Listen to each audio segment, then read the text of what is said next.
Mayor, we're ready to get started whenever you are. If we could have the people in the audience please resume their seats. Mr. Najad.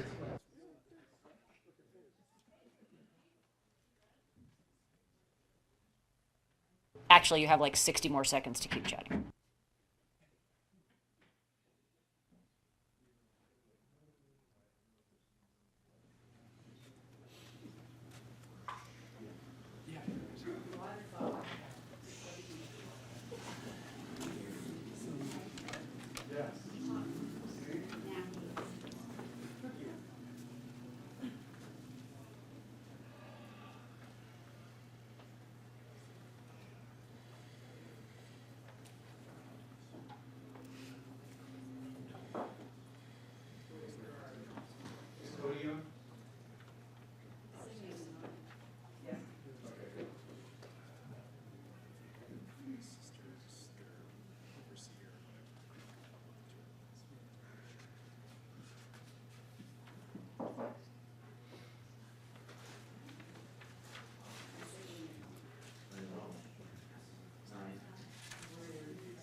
Okay, thanks for the break, and we will continue our meeting with regular new business.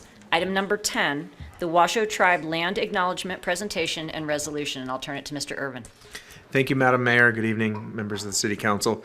By way of background, on March 28th of 2023, Councilmember Friedrich asked and Mayor Pro Tem Bass seconded that a Washoe Tribe Land Acknowledgement Presentation and Resolution come to Council for consideration. That's why we're here tonight. For those of you who may not know, land acknowledgement is custom in many Native nations and communities that dates back centuries. It's a way of paying formal recognition to the original inhabitants as the traditional stewards of the land upon which one resides or is gathered. It's been a great working relationship over the last couple of weeks. I'd like to thank Councilmember Friedrich for helping to bring this to the agenda for our community to consider. And Herman Fillmore, Mr. Herman Fillmore with the Washoe Tribe of Nevada and California is here. He is the Culture and Language Resources Director, and he has a presentation and will be available to answer any questions. Thank you. So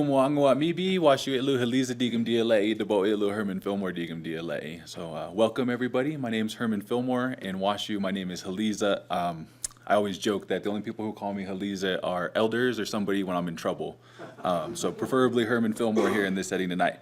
So I've titled this presentation Washishu, and as was mentioned, I was invited here to talk a little bit about land acknowledgements and the potential to adopt a land acknowledgement, incorporating the Washoe tribe and our historical lands, our traditional lands here. I've titled this presentation Washishu, and it's something that I use all of the time because it really speaks to the heart of this matter. And our word for ourselves, Washu, means the people from here. So Washishu, that plural version, the people of this place, the people from here. I do always like to start with a little bit of terminology. You will hear me say Washu or Washishu in reference to ourselves as a tribe. This is in line with our language. So we talk about ourselves as Washu people or Washishu. You do see other versions like Washoe with just the O, or even how we're federally recognized, the Washoe Tribe of Nevada and California with the O and E. The other big thing here, and something I like to talk about, is indigenous peoples. I use that term in place of American Indians or Native Americans. It's kind of a more modern term, but it represents indigenous peoples as being of this place, predating the idea of Indians or the Americas. I also use tribes or tribal nations to refer to federally recognized tribes and sovereign nations. So this is understanding that tribes have political status as sovereign nations within the United States. The last thing here, and it's more of a side note, but pan-indigeneity just kind of touches on parts of indigenous peoples' cultures that are shared amongst tribes. I'm more so today going to speak about the uniqueness of Washoe people within our homelands and our language today. A big part of land acknowledgements, and something that I've kind of expressed strongly as we've been doing this with other organizations and entities, is that in order for a land acknowledgement to be meaningful, there's a couple of components that have to be included. A part of that is understanding the history of indigenous peoples of this place. So the educational aspect of the board and organization, depending on the organization, sometimes this also requires organizational change. And I'm not going to advocate for that at this level, but I do think that that's an important conversation to be had, especially on behalf of indigenous peoples because of the history of colonization within our own homelands. So prior to contact, there were today in the United States, there are roughly 574 federally recognized tribes. Pre-contact, there were about 300 languages spoken across the United States. Of that, today about 187 are considered alive, which means that there are still first-generation speakers or first speakers of those languages. But within the next 10 years, roughly 140 of those languages are expected to become moribund or to be dying languages or even dead languages at that point. Just last year, on July 12th, 2022, the Tribal Council for the Washoe Tribe of Nevada and California declared a state of emergency for our language, recognizing that we have about 7 to 12 fluent speakers of our language, all of them elders above the age of 70. So we're at a very critical point with our language and our culture. And so a big part of these land acknowledgements is to support indigenous communities. In the state of California, and I looked this up today just to confirm, but there were roughly 80 to 90 languages spoken in California pre-contact. There's roughly 20 language families and 7 language isolates, one of which is the Washoe Tribe of Nevada in California. Our language is considered a language isolate unrelated to any other language in the world. We're also one of the oldest tribes in the region and the original inhabitants of the Tahoe Basin. So one of the things that I like to talk about too is tribal sovereignty. An important part of a land acknowledgement is respecting tribal sovereignty and advocating for sovereignty of tribes. Something that often gets lost with land acknowledgements is that tribal nations are sovereign nations, that we deserve the respect of a government-to-government consultation. We are not stakeholders within our lands. We have federal status as sovereign nations, and it's important to acknowledge that as we have these conversations about respect, reciprocity, collaboration, and partnership. So this is a simple map of our homelands. We did this with the TRPA in their Tahoe in-depth article. You can see here in the center of this is Tahoe, Lake Tahoe as it's known today. For anybody who didn't know, Tahoe is actually a mispronunciation of our word Tahoe, which means lake. So when we say Lake Tahoe or Lake Tahoe, we're saying lake. The same is for Mount Talak. Talak is a mispronunciation of the word Dalak, meaning mountain. So mountain. So we can see how these name changes and various things can get confused.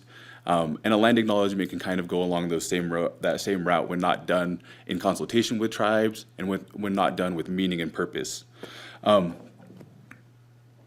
The other thing that this map really shows is the diminishment of our homelands over time. So in 1951, we entered into the Indian Claims Commission to petition against the federal government for the taking of our lands.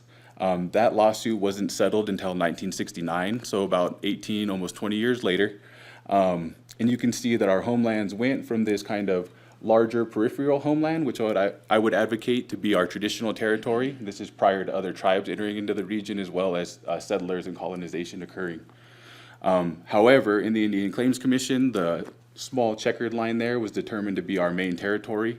And of that today, you can see, and it's just the bottom right-hand corner here, the lands in the allotment area, Carson City and Gardnerville, and then we also have one community in Woodfords. So that's what our tribal lands encompass today. So who are the Washoe people? So we are the original stewards of the Tahoe Basin and surrounding lands. The Washoe creation story describes our people coming into existence at the beginning of time. And while archaeological records date back at least 12,000 years, the stance of the Washoe tribe is that Washoe people have always been here and will always be here. We also have a creation story for how Tahoe came to be, and I kind of find this to be just a little cool nuance between modern day science and our traditional stories. But according to the UC Davis Research Center, Tahoe was created anywhere between 9,000 and 14,000 years ago. So that places our existence in the Tahoe Basin anywhere from 9,000 to 14,000 years ago, as we saw this occur and captured it in a lot of our oral histories. Now, the cool part about this is this being the creation of Lake Tahoe occurring 14,000 years ago. That predates any archaeological findings by 2,000 years at least. So we've been here for a long time, much more than archaeology or anthropology can talk about or describe through modern sciences. So I'd like to transition here to talk a little bit about the history of contact, because this is an important part of our history of place. I won't read all of these. You guys are more than welcome to take a look, but I did want to highlight some that I thought were super important to this conversation. So in 1850, the California Government Protection Act was established and allowed any Indian of all ages, but primarily children, were targeted to be indentured as apprentices to any white settlers in the state of California. This also established that the price of Indian scalps were 25 cents in California, and by 1851, I think the United States paid out over $1 million for Indian scalps, so the killing of Indians for scalps and skins. I find it kind of ironic that literally the first thing that California did was create an act against indigenous peoples when it entered into statehood. And so this is a long history of oppression and colonization that indigenous peoples have felt in very direct ways. And when we talk about land acknowledgements, it's not going to fix this history, but it's going to open up the conversation for these to be told, these stories to be told outside of our community, and to start to kind of correct this narrative about the United States that's become very problematic for people of color.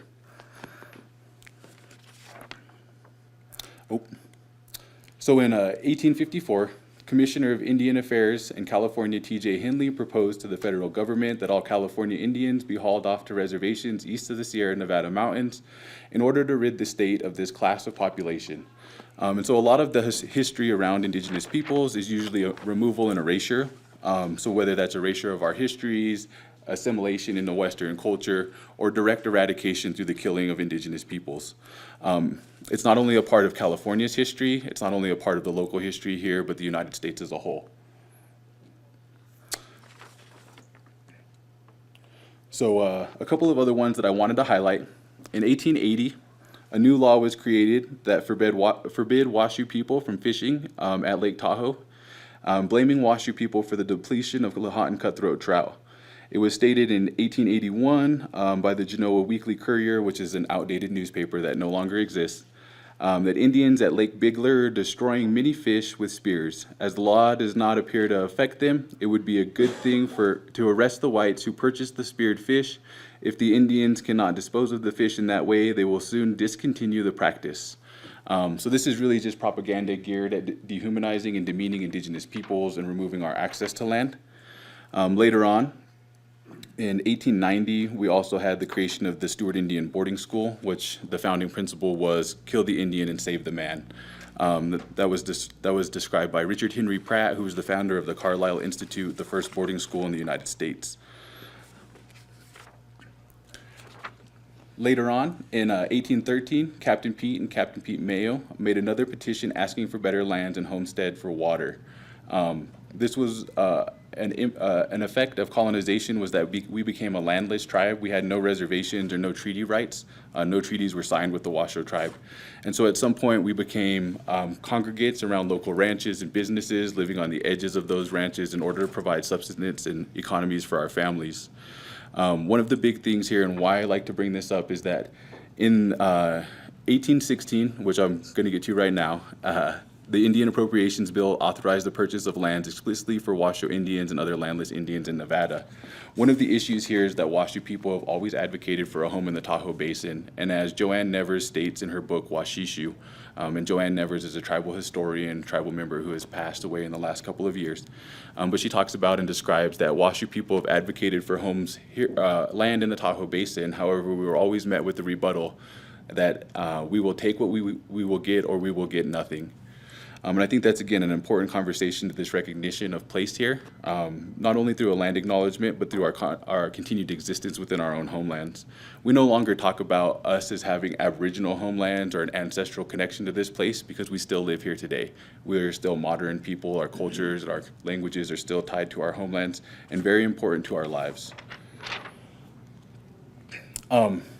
So again, and this is just going on, in 1951, Chief Hank Pete, now 69 years of age, says his one desire is to have a small piece of land in Lake Tahoe.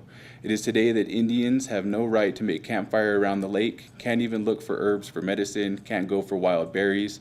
Property owners do not permit access. Some place for a Washoe campground could be found where Washoe people could at least come during the summer months. And this was from the Lake Tahoe Journal, May 11th, 1951.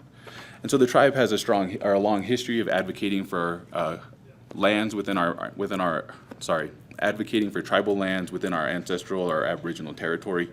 And it's something that still continues today. It wasn't until 1997 with the Tahoe Summit, when Bill Clinton and Al Gore came here, that the conversation actually moved forward into returning lands to the Washoe tribe.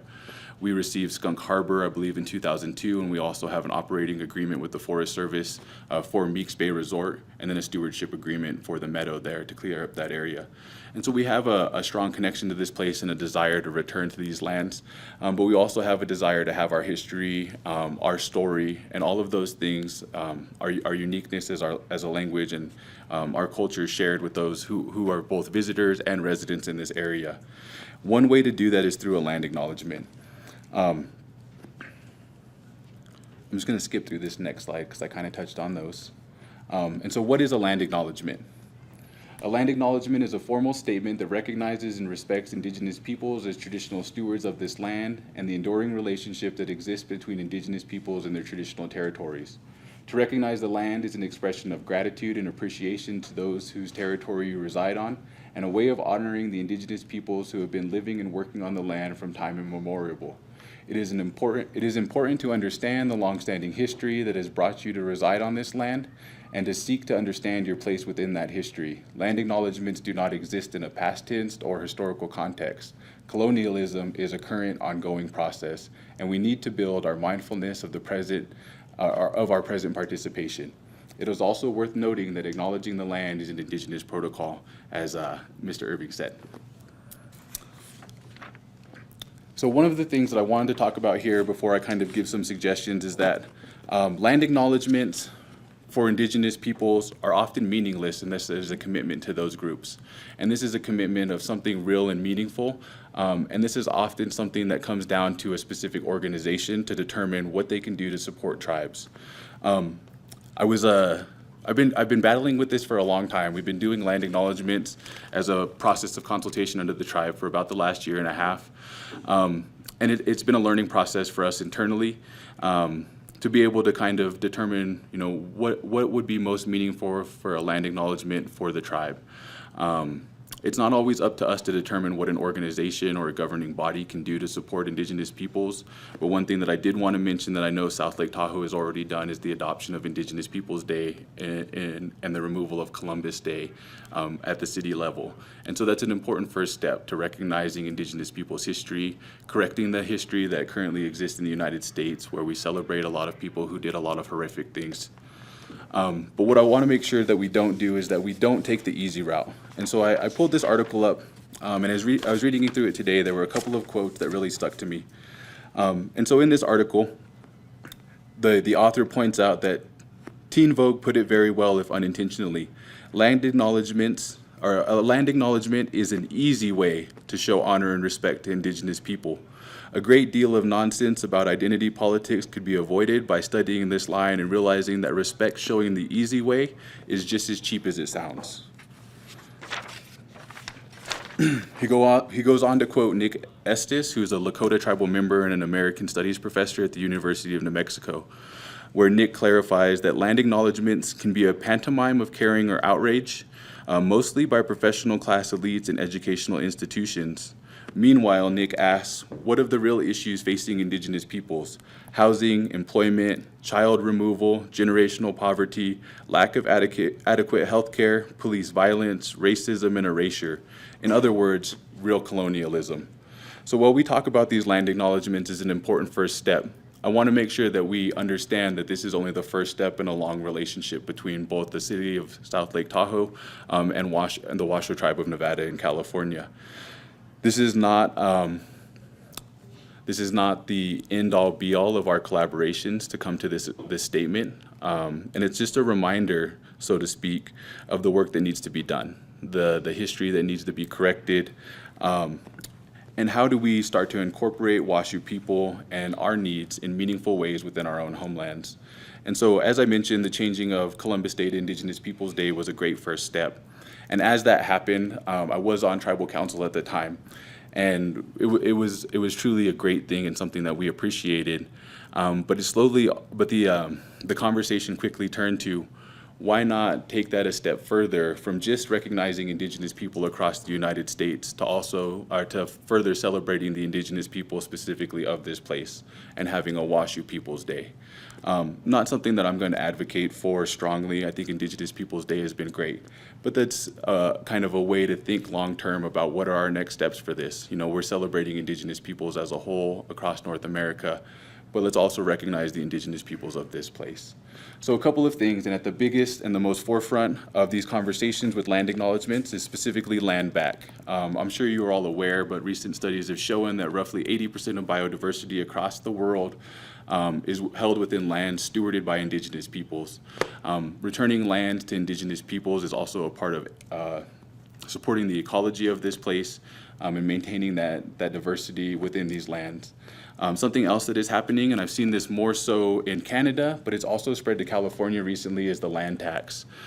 So institutions, organizations work with tribes to kind of create a land tax, and it isn't necessarily a direct fee. In this example specifically with the Segura Land Trust outside of Oakland, California, I believe it's highlighted that one of the theater companies donates annually between $4,000 and $6,000 depending on budget allowance to support the tribes, specifically to support this land trust and the work that they're doing. Other ways to do this, and these are again empty words until they actually are given meaning, but is to have meaningful partnerships, and that can look a lot of different ways, especially between sovereign nations and having that respectful government-to-government consultation. Finally, respectful, reciprocal, consistent, and ongoing consultation and communication with the Washoe Tribe of Nevada and California is something important that we can continue to do and advocate for.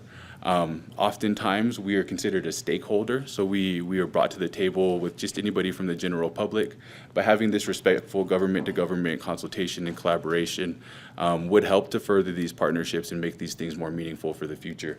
And so these are just a couple of ideas that I wanted to throw out there. By no means do I want to put any words in the City Council's mouth or speak for the community of South Lake Tahoe on what they think a meaningful partnership would be for the future. But I wanted to throw some things out there and talk about the importance of this as starting a conversation for change that would benefit all people. I do also want to be mindful that with a land acknowledgement, we can kind of get a little overboard, and they quickly become in diversity and inclusion statements, and that's not what we're looking for today. We want to make sure that this is specific to the Washoe Tribe of Nevada and California, whose homelands we are in at this moment. Thank you. Thank you very much, Mr. Fillmore. Council, does anyone have any clarifying questions for Mr. Fillmore? Okay. Tahoe is my absolute favorite mountain. It's also the mountain on our city logo, and I did not know that that word meant mountain. Mm-hmm. Is there a proper noun name for that specific mountain in the Washoe language? There is, but I would have to look it up. Could we get a copy of your presentation? I noticed I don't believe it's in our agenda. Where'd it go? Oh, there it is. Thank you. Sorry, never mind. Could we get, since that is on our logo, it would be great if we could find out what that name is and get that back to us I would be at happy to do at that. your earliest convenience. Definitely. It'd be That's great for us to know that and to maybe note that on our website. Are there any other questions? I was just on top of Tahoe on Saturday, so. I would be happy to provide that for you. We have been working with the Forest Service, Tahoe Rim Trail Association, National Forest Foundations, and others to include traditional place names for various areas. We recently had a MOU with California State Parks too, and we're looking to do the same thing. It would be very cool. I mean, I'm thinking about this literally because I was just on Tahoe Saturday, I just skied it Saturday. But the set of mountains in our region, I'm sure they all have proper traditional names. And as an avid backcountry skier, I would love to know that. And I think it might actually be really cool to have that as part of like an informatics guide, you know, for backcountry enthusiasts. Know the indigenous place names of the places where you're hiking when you go out on your exploration of the outdoors, starting here in the city of South Lake. That would be a really cool thing to know. And I did not know that, and I would love to know what that mountain is. So. Definitely, I'd be Not happy trying to to get that not for trying to you. put work on you. So when it's convenient, I think that would Yep. be great. That's no problem at all. We're doing a lot of this work right now, so I'm going over a lot of those documents. It's probably on my desktop right now, open as a tab. Very good. Thank you. Mr. Friedrich, do you have a clarifying question? I do.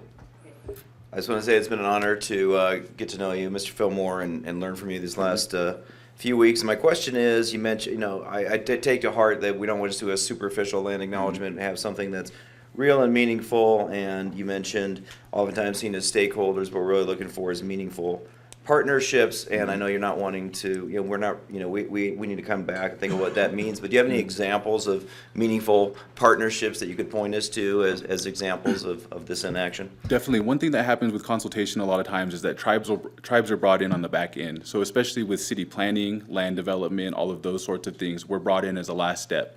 Usually what ends up happening is we become that last hurdle to overcome through our TIPO office, Tribal Historic Preservation Office, which deals with a lot of our artifacts and archaeological sites. And so we often, at the very end, have to provide mitigation plans, rerouting of projects in order to protect these sites, and those sorts of suggestions. One important thing for consultation and collaboration is not for the tribe to be the stepping stone or the last kind of roadblock to get over this hurdle to implement whatever a city council or agency wants to do, but is to bring us on in the front end when those conversations begin so that we can give input about projects, things that we would like to see from a governmental perspective. We've joked about it in a lot of different ways. The fact that consultation in California is a little bit different in Nevada. It's actually required on this side. Again, on the California side, it creates additional barriers too. We're required to enter into consultations, but there's very rarely any budgets for those consultations with tribes. And so I always advocate when consultation occurs that one of the ways to remove barriers and to ease consultation is also to include some sort of contract or formal agreement for how work is done and how that work is shared collaboratively. Thank you. That was a great question. If there's no other clarifying questions, we'll take public comment and then we'll come back. Thank you so much. Yep. Is there any public comment on this item tonight? Mr. Mosier?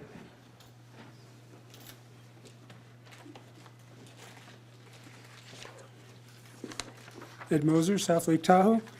First, I'd like to commend Mr. Friedrich, Councilmember Friedrich, for bringing this forward. It's great. Long time coming, a couple thousand years. Ever since I've mentioned before here, when I was 16 and hiked up with a bunch of people to save Sunfish Pond in northwest corner of New Jersey by Delaware Water Gap. And that today it's been saved and preserved, and the trail goes right by it. Lenni Lenape, indigenous, I still call and refer to sometimes Native American tribe. They were part of the group of us that came up and gave talks and a lot of information provided for the area and its history. It was really great listening to that and learned a lot about the area, even though I had been just on the river below that number of times, canoeing. And so that was kind of one of my first introductions. When I was 18, 19, backpacking around the country, and was on the Navajo Nation, Canyon de Chelly, there in the Four Corners area, Osage Nation, Cherokee Nation in Oklahoma, and some tremendous experiences and really incredible people that I got to meet and spend some time with. When I lived by the coast here, when I moved to California, the Pomo tribe there made the best baskets out of wiregrass. We have wiregrass here even, waterproof baskets, but also herbal healing.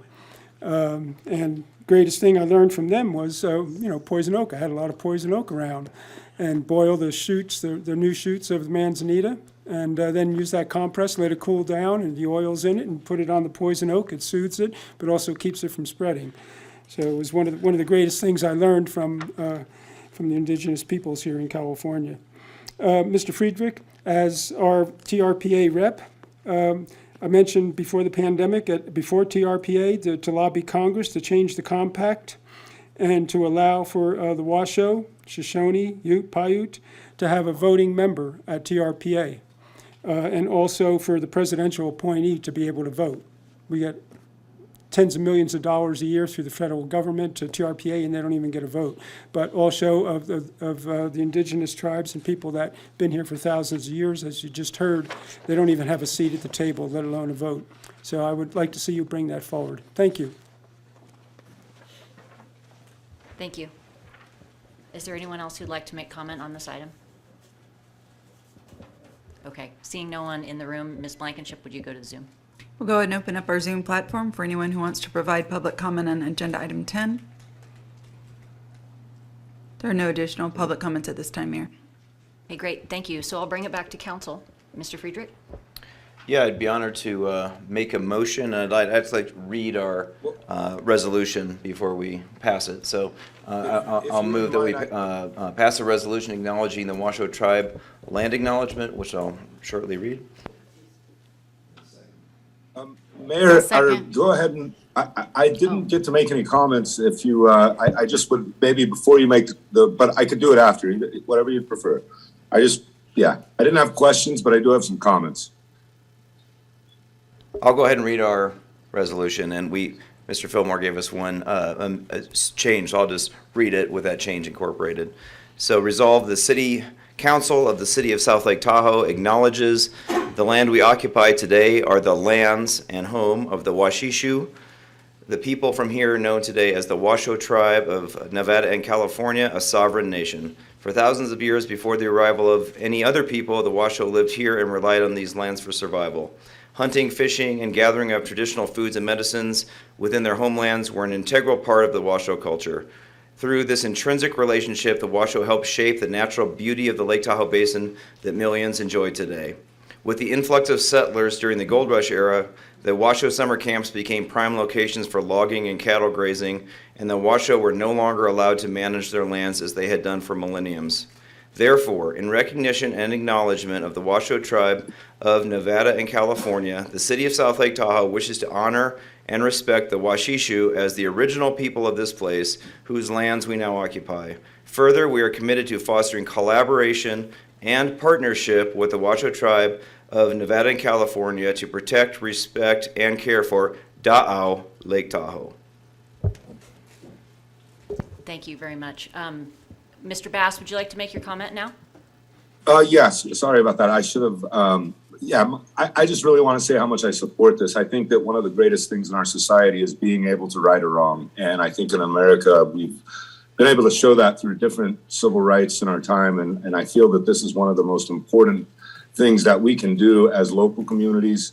I think really understanding the indigenous people, we're the stewards of our land for longer than we really even understand. And we need to learn to embrace their teachings. And it comes down to so many different elements of the way that we live.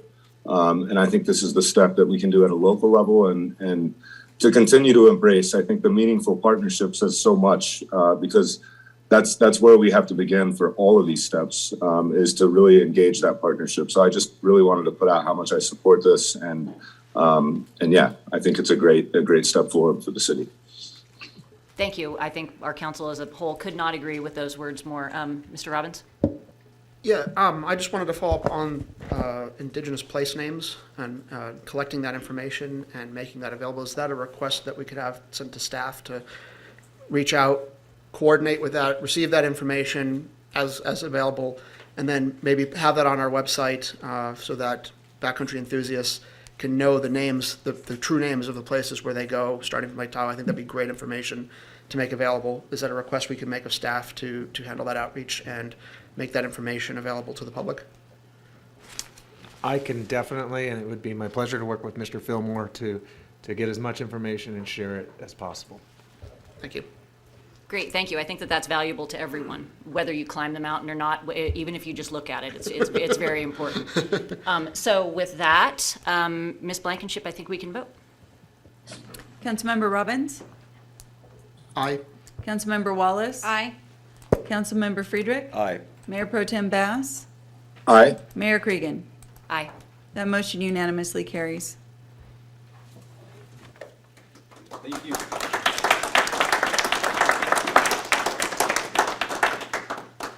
Thank you very much. We'll move on with our agenda to Item number 11, the grant application to Tahoe Network of Fire Adapted Communities for $969,000 and $692 for defensible space inspectors and chipper crew. Chief. Good evening, Mayor, Council. Jay Manning with the Fire Department. Had a quick little presentation that I was asked to put together for this grant. Go over a little history and what we're looking to receive. So with the Fire Adapted Communities, a collaborative effort between the local agencies through the Tahoe Fire and Fuels Team, the Tahoe RCD, the California Tahoe Conservancy, South Lake Tahoe Fire and Lake Valley Fire Protection District are just a few of the partners that we've been meeting with. We also have CAL FIRE and Liberty Utilities and some of the other agencies around the basin. As a member of the Tahoe Fires and Fuels Team, South Lake Tahoe Fire Rescue collaborates with the other local fire districts, public land management agencies, and neighborhoods to manage the Tahoe network of fire adapted communities. The number one question that we came together this last year, trying to put our heads together on what we can do in working together, showing positive outcomes. The number one question we came up with was focusing on building capacity. And there's a lot of money between the state and the federal government, and we have a dire need to reduce the fuels within the community post-Caldor fire, and even before that with the Angora fire, knowing just what we need to do to help protect our community. So with the SNPLMA Round 18 funding, this grant is a pass-through grant for the fire adapted communities through the Tahoe Resource Conservation District. The $969,000, 692 funding from May 2023 through June 2028 for this program. Funds 3 seasonal defensible space inspectors for 6 months each year. It also funds 1,400 hours approximately of community roadside chipping and supports fire adapted community work days with chipping services for the South Shore Division. The South Shore Division runs from State Line through the Summit, both through the city and Lake Valley Fire Protection District areas. So supporting the fire adapted community's goals, South Lake Tahoe Fire Rescue wants to create and develop a fire prevention bureau. With council's help, we've been building that with the fire marshal position and these additional funds to build through the preparedness and risk reduction in the community, as well as develop a robust South Shore fuels reduction program, which at the first of the year, council voted to purchase the chipping truck, chipper, and stand up the chipping crew, where we'll be out in the community, and these are some of the funds that we're going to help offset the cost of running that crew within the community, within this program. Some of the components of the Tahoe network of fire adapted community, you can see with our partnerships, defensible space is a key element. Having the defensible space inspectors to get out and educate the public. They're there to not only enforce the codes of the county and state, but also education is a big component of what we're trying to get out and get into the hands of the owners. With the grant funding from the Tahoe Resource Conservation District, South Lake Tahoe Fire Rescue has created the Defensible Space Inspection Program. The last 2 seasons, we used leftover funds from SNPLMA Round 16 and had the 3 defensible space inspectors and had a lot of positive outcomes. What we're doing is looking at the community as a whole from State Line to the Summit, knowing that our community is not just impacted if something happens here, but something outside the region coming into the area, and so focusing on that. What is defensible space? It's a buffer created between buildings on property, grass, trees, shrubs, or any wildland area that surround it. This is space needed to slow or stop the spread of wildfire and helps protect the building from catching fire with either embers, direct flame contact, or radiant heat. The different zones that we focus on are the 0 to 30 zone and the 30 to 100. This is where our defensible space inspectors are out in the community. Some of the homes that we have within the city of South Lake Tahoe don't have those spaces, and we have to work together collaboratively as a community with our neighbors. And this is where we start building with the fire adapted communities, our Firewise communities, and I'll have a slide on that a little bit later. a little history into the 2022 Defensible Space Inspection that our inspectors were out doing. We had 3,725 inspections completed just within South Lake Tahoe last year. Out of those, 41% were compliant, 59% were not compliant. Out of the 59% non-compliant, 91 requested second inspections and became compliant. So that is our goal, is to get out, educate, and help people focus on creating those defensible spaces. With the Firewise communities, this is a national recognition program where neighborhoods come together with the community members within their area and can put together a Firewise community board. We have quite a few here in the South Tahoe region.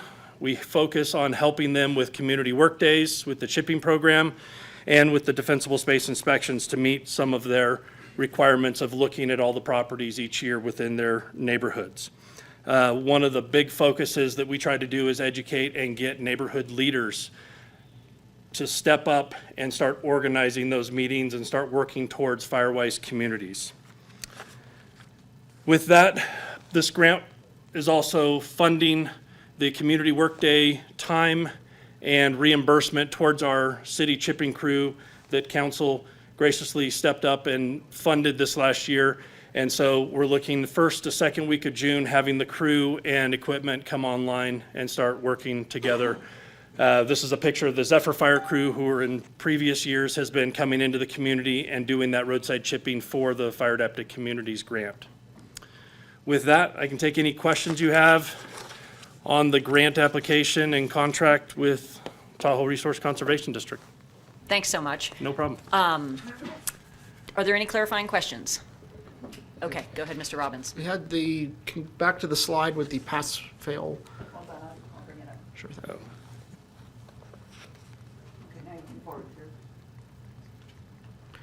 through. I just questioning, that's a pass-fail grade. Are there properties that were in between at all? Because presumably not everything is either completely compliant or completely a disaster. There's presumably some in between. I'm just curious what that kind of distribution might have looked like. I'd have to go back and look at the data in our state collaboration with the RCD and pull any of that. When the inspectors show up, it is either a pass or a fail, depending on any check boxes Yeah. on the state. Because I came to the house that I rent, and it was like, there was like one item, and I cleaned it up. But I'm just curious, like, if we have just a sense of where a lot of the properties have like a lot of issues, or were they mostly like two small things? Just a sense. Yeah, most of our issues are trees and tree limbs being too close to the structures, allowing for fire spread from a house into the trees or trees back to the house. A lot of that is costly for the homeowners to try to remove, and so that's why you don't see a lot of compliance. So it's that, not so much the pine needles on the ground, it's the tree limbs. Yeah, That's a our good- that's a good neighborhoods data do a point. lot of really good work with the pine needles. Okay, all right, good data point, thank you. No problem. Okay. Mr. Bass, do you have any questions? No questions, just a comment for later. Thank you very much for waiting. Thank you very much for your presentation. We appreciate it, and we'll take public comment on this now. Okay, seeing none in the room, is there anyone on Zoom? Go ahead and open up our Zoom platform for anyone who wants to ask question or provide comment on item 11. No comments, Mayor. Okay, I'll bring it back to council, but first I'll make my comment and say that when I'm out in the community, defensible space, chipping, and fire prevention is literally the #1 thing people want to talk about. It shoots right past potholes. So I really appreciate all the effort that your department is taking in collaboration with so many other groups to really make a huge dent and make our community so much safer. So thank you very much. And is there anyone else who'd like to say anything? I will just move that we pass a resolution approving a Tahoe Network of Fire Adapted Communities sub-recipient grant application submitted to Tahoe Resource Conservation District in the amount of $969,692.65 for hiring of 3 seasonal part-time defensible space inspectors and funding the South Tahoe Fire Rescue Chipper Crew.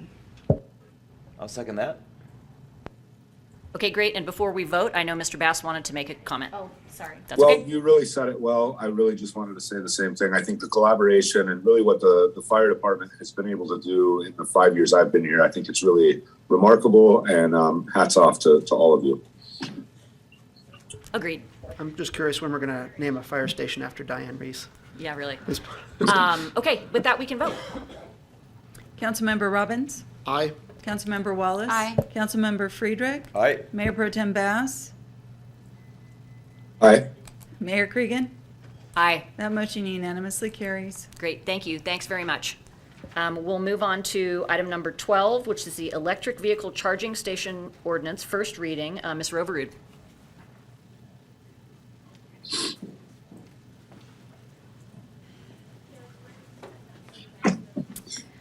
Thank you, Councilor Mayor, members of the council. My name's Hillary Roverud. I'm the Director of Development Services for the city.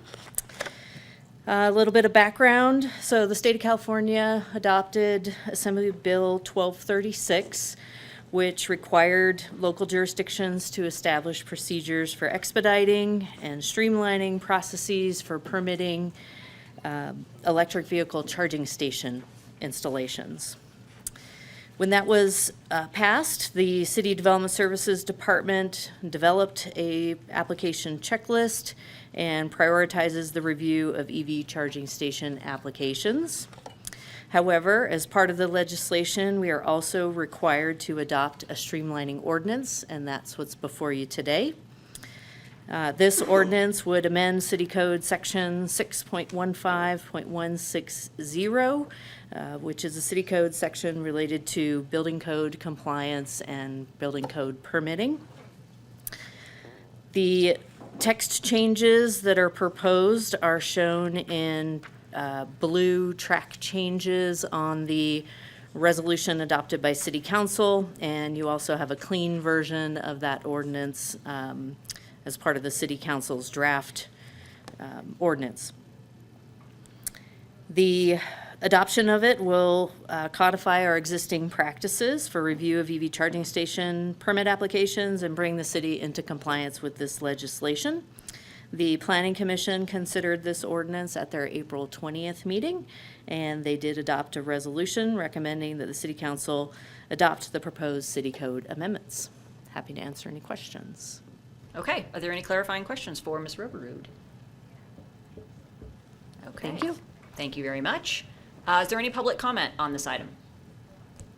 EV charging stations, okay. Is there anyone on Zoom, Ms. Blankenship? We'll go ahead and open up our Zoom platform for anyone who would like to make public comment on this item. No public comments, Mayor. Okay, great. Mr. Friedrich? I'll go ahead and make a motion.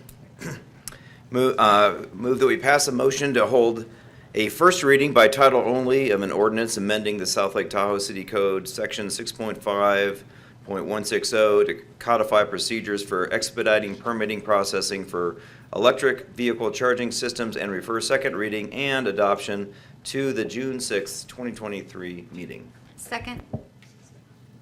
Great, thanks. Is there any further discussion? Okay, then we can vote. Councilmember Robbins? Aye. Councilmember Wallace? Aye. Councilmember Friedrich? Aye. Mayor Pro Tem Bass? Aye. Mayor Cregan? Aye. That motion unanimously carries.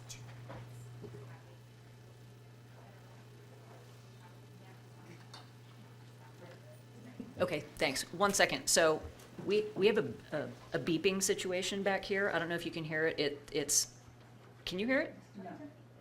I'm hearing it from every now and then. I just don't know what it is. Okay, so it's right here. It's almost seems like, you know, when your carbon monoxide, Olga knows what it is. what is it, Olga? It's a security panel that is. Ms. Tika Marova, can you please figure out how to turn it off? It's making my head want to Oh, explode. yes, it's definitely the backdrop for everything that's been going on right here. So, okay, thank you. Okay, thank you. So with that, why don't we move on to item number 13, Mr. Najad, the Public Works Department Annual Report.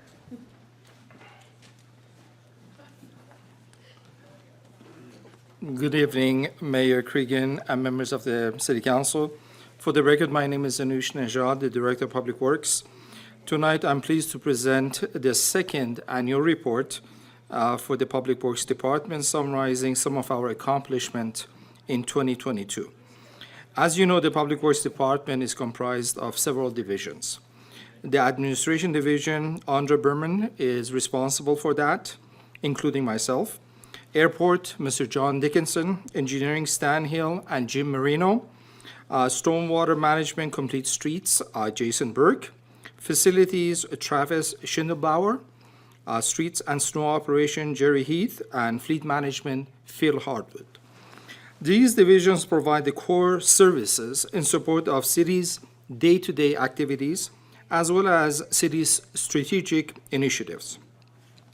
Our efforts are focused on capital project delivery, stormwater management, compliance with municipal stormwater discharge permit program, roadway maintenance and rehab, snow removal, preservation and upgrades to city facilities, and fleet services, support services, which includes all of the city vehicles.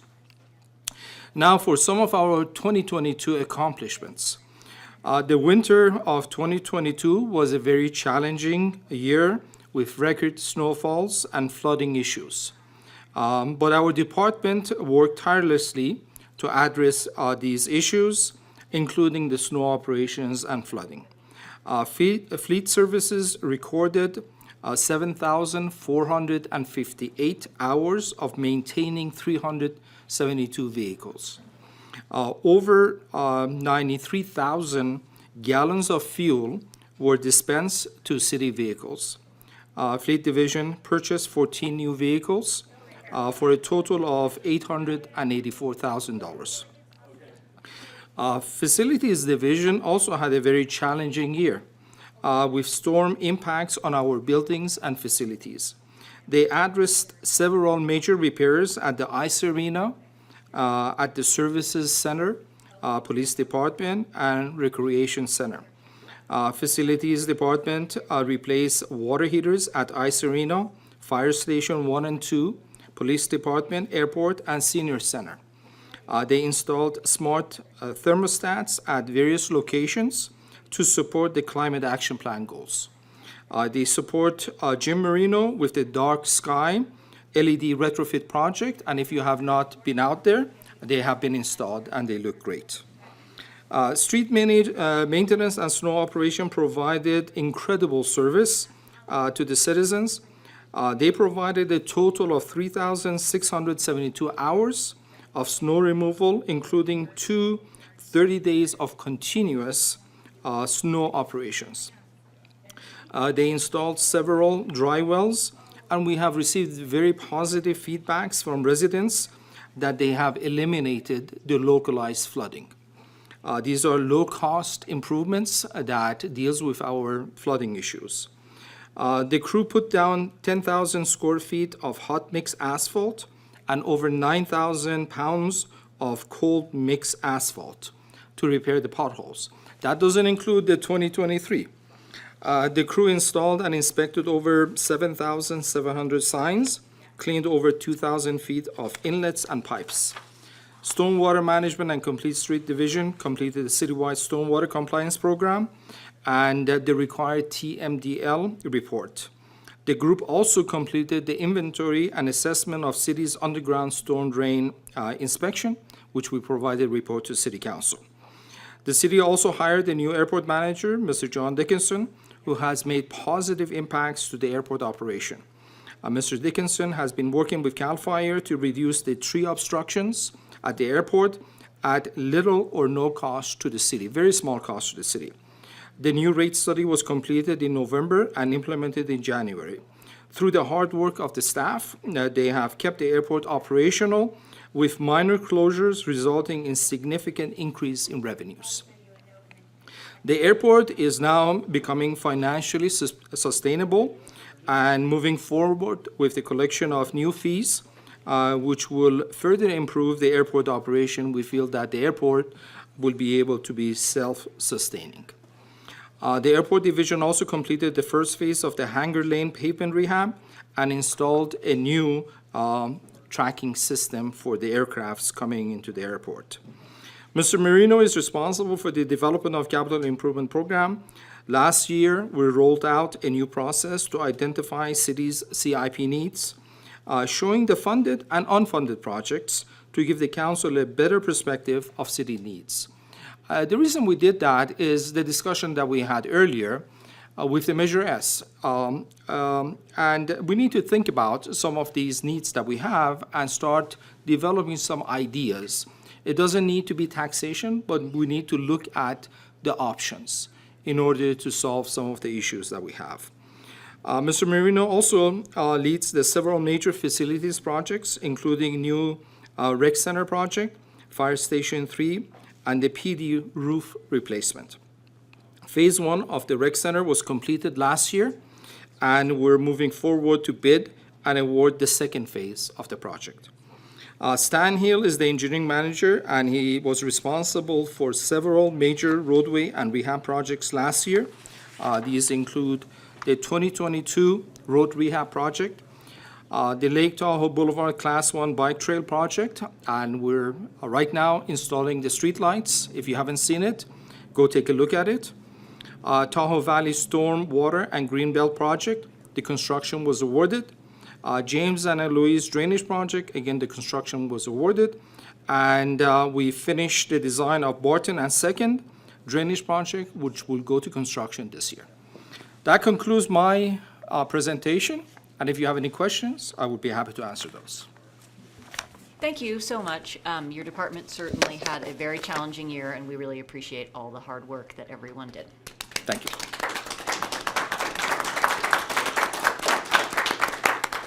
Does anyone have any questions? Okay, Mr. Bass, do you have any questions for Mr. Najad? No questions. Awesome, thanks very much. Thank you. Is there any public comment on our Public Works Department annual report tonight? Okay, seeing none in the room, is there any on Zoom? We'll open up Zoom for public comment. No public comment, Mayor. Okay, great. And once again, this is a receive and file. So does council have any comments? Just wanted to reiterate the $100 million deficit in storm drain and fundamental infrastructure needs.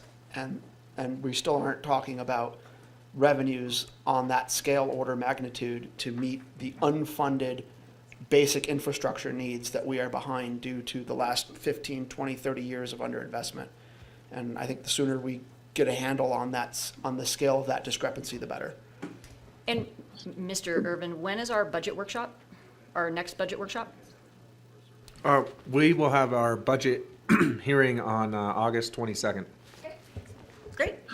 Okay, And, thanks very much. Yeah, I've got a comment. I actually just want to thank Mr. Najad to the change that we've seen in Public Works. I feel that we really, especially being challenged with the year that we just faced, I think that we really have to realize what Public Works is in Tahoe with the snow that we deal with and keeping a city open and how much we really rely on Public Works. I think it's a little bit different than many places. And I mean, I don't think that we really could have asked for any better of a situation than we had. I know there's always going to be issues, but what was just reported is remarkable. And hats off to really everybody in the Public Works Department. But Mr. Najad, what you've brought there and your expertise, you're a true master of what you do. And we're very blessed to have you in our community. So thank you.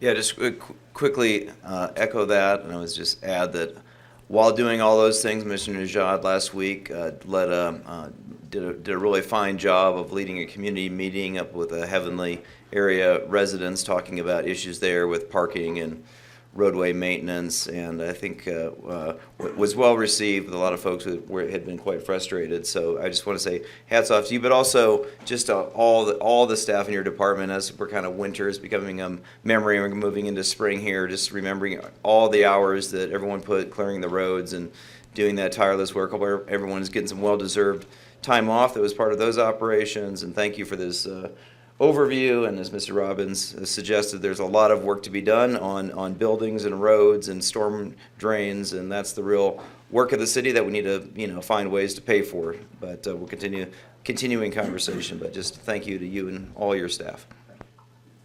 Agreed. Okay, thanks very much. So we're now going to move on to item number 14, which is the Tahoe Valley Area Plan 2023 amendments. And Mayor Pro Tem Bass is going to be leading this item, as I have a conflict of interest related to the real property in the area. So.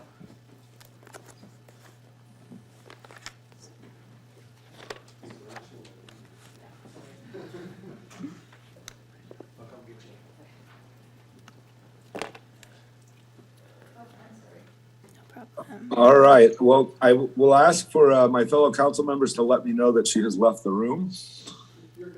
She's left All the right. room. All right, great.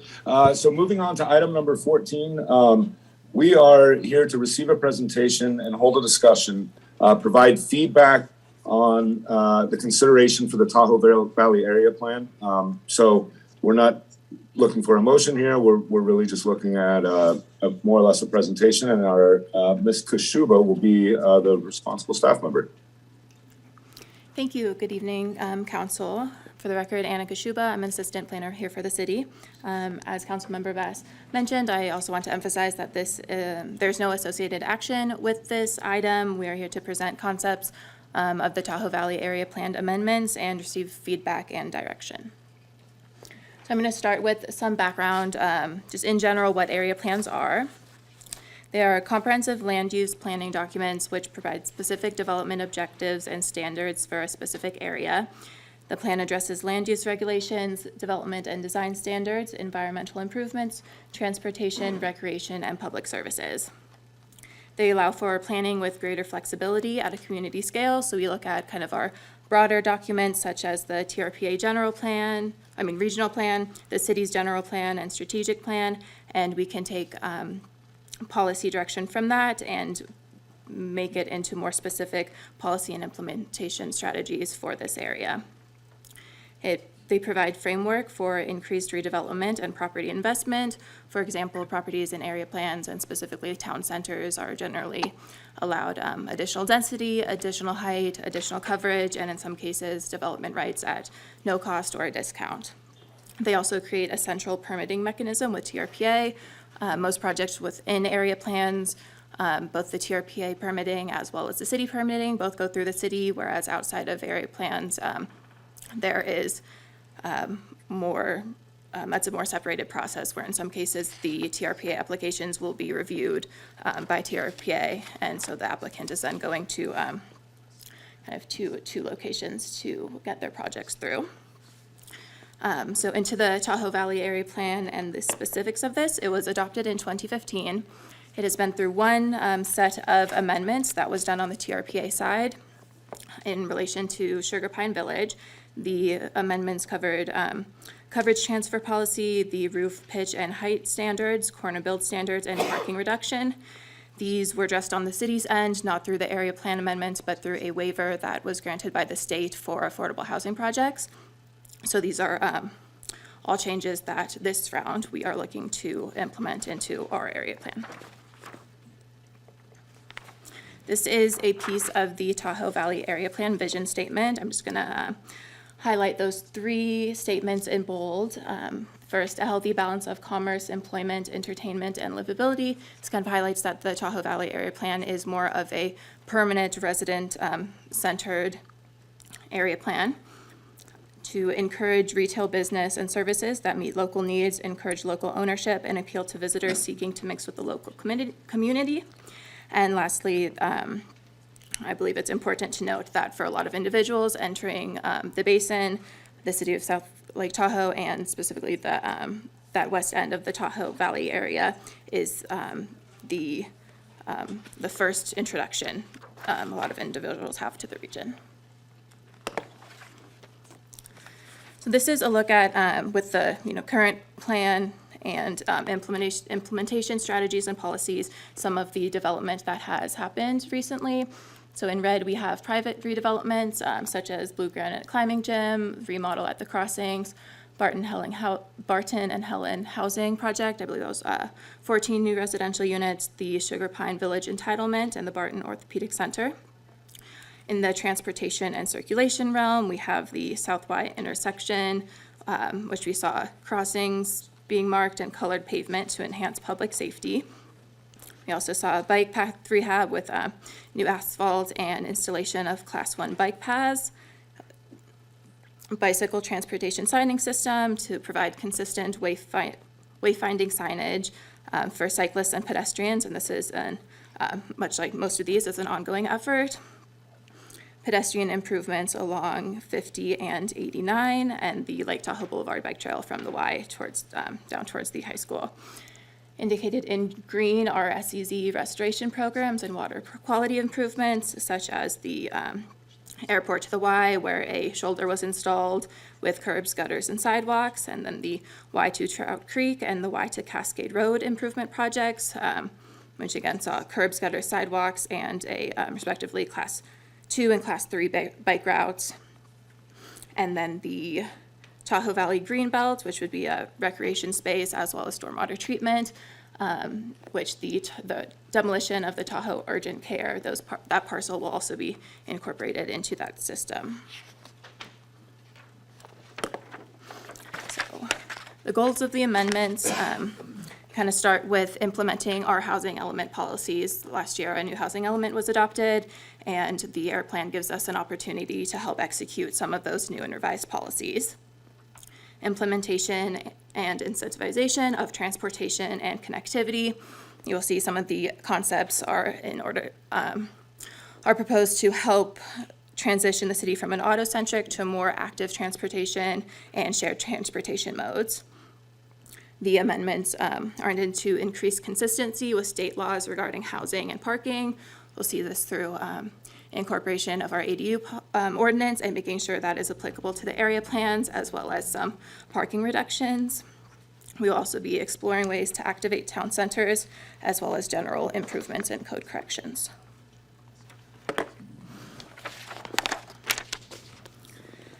So this is a look at the process, kind of the road we've been on and what lies ahead. So we started in February 1st. There was a stakeholder workshop. Some entities that were invited to this were business and property owners, housing advocates, public agencies, nonprofit organizations, and design professionals. Later that month, we held a planning commission workshop where we received comments from the planning commissioners as well as the public. As you see today, we are coming to the council to kind of introduce these concepts and receive further feedback. Not shown on here is the meeting with TRPA's RPIC committee. That will be next week, actually. So be a very similar presentation to this. Again, just presenting those concepts and getting any feedback. And then we will begin the environmental review process and then looking at city adoption followed by TRPA adoption, probably realistically a month or so after August and September, as noted here. Again, I want to note that there's no action today, so our goals for today, we will present the concepts, touch on feedback we've previously received from stakeholders and the Planning Commission, and then, of course, receive feedback today from the council as well as the public. I also want to know we've been having bi-monthly meetings with TRPA staff, just kind of keep them up to date on where we are in this process, and as well as get insights as to sentiments that we may hear from RPIC or the governing board.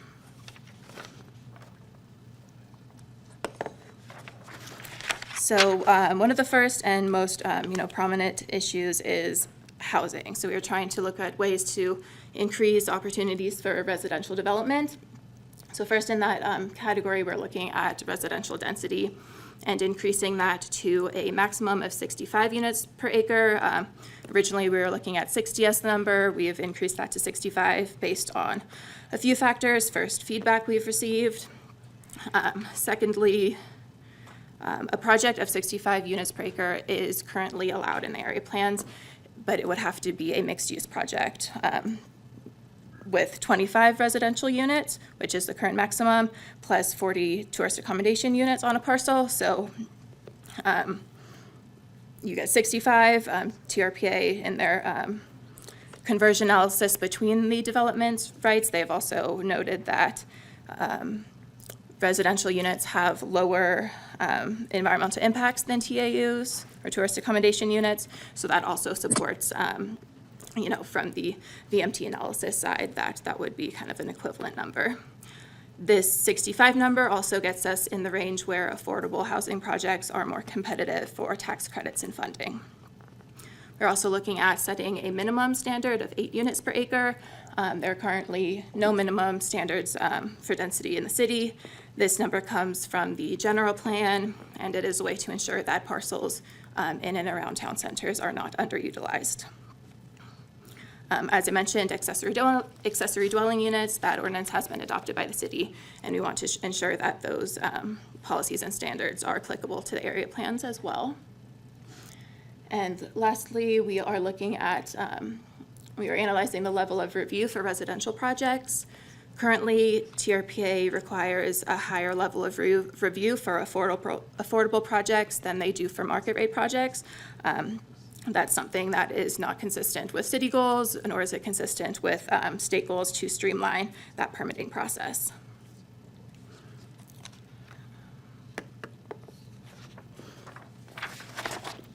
So next, looking at ways to revitalize and enhance economic development. First category would be to look at the advertising standards around accessory uses. Currently, accessory uses are not allowed to advertise. So for example, if you have a hotel and there is an accessory restaurant, they could advertise that they have a restaurant, but not the name of the restaurant. So we are looking to change that and allow advertising for those accessory uses. This would not, there are no proposals or intention to change the existing sign standards, so this allowed signage area would not change. It would just be the same size sign, half of it's for the hotel, half of it, again, as an example, would be for that restaurant. We are looking at making changes to our commercial design standards in order to encourage more interesting, intricate buildings that are more in line with kind of the mountain modern theme. So this would be, right now they are rather subjective, so putting in specific elements that buildings should meet as far as their design and architecture. And lastly, we are looking at creating a special event area in the Tahoe Valley area. This is something that is an existing policy, specifically something we were hoping to get input from our stakeholders on was whether or not they could identify an oversight agency or entity, excuse me. For example, in Ski Run, we have the Ski Run Business District that oversees events like the farmers market that is held on Ski Run Boulevard. And this would just allow, again, a streamlined permitting process for that, whereas instead of going to the city for a permit each time they want to hold an event, it would go to that oversight entity, and the permitting would be done between the host and that entity. Unfortunately, that oversight group was not identified. There really isn't an appropriate group in the Tahoe Valley area, so for now, that will remain as a policy and a priority to hopefully identify that group in upcoming years. Kind of on the same, on the same commercial front, ways to activate streetscapes include creating more opportunities for outdoor dining. Right now, there is kind of a different criteria that TRPA requires for outdoor dining versus outdoor seating. Outdoor dining does require CFA, and that is characterized by outdoor seating, or I don't want to get confused, so outdoor tables and areas that have table service. The server is coming, taking your order at the table, and then bringing your food there, whereas outdoor seating would be an area where you would order, say, at a counter, and then bring your own food back to your table, which would not require commercial floor area. Whereas they say they have the same parking, traffic implications, but there still is that distinction. So we are looking at ways to kind of reduce that barrier. This can look like a couple things. It could be, removing or further reducing the cost of CFA. It is already discounted in area plans, more so than it is outside of area plans. Possibly removing the commercial floor area requirement, but still having that project pay an air quality mitigation fee, so that aspect is still covered, or to exempt a percentage of the outdoor dining area from needing CFA.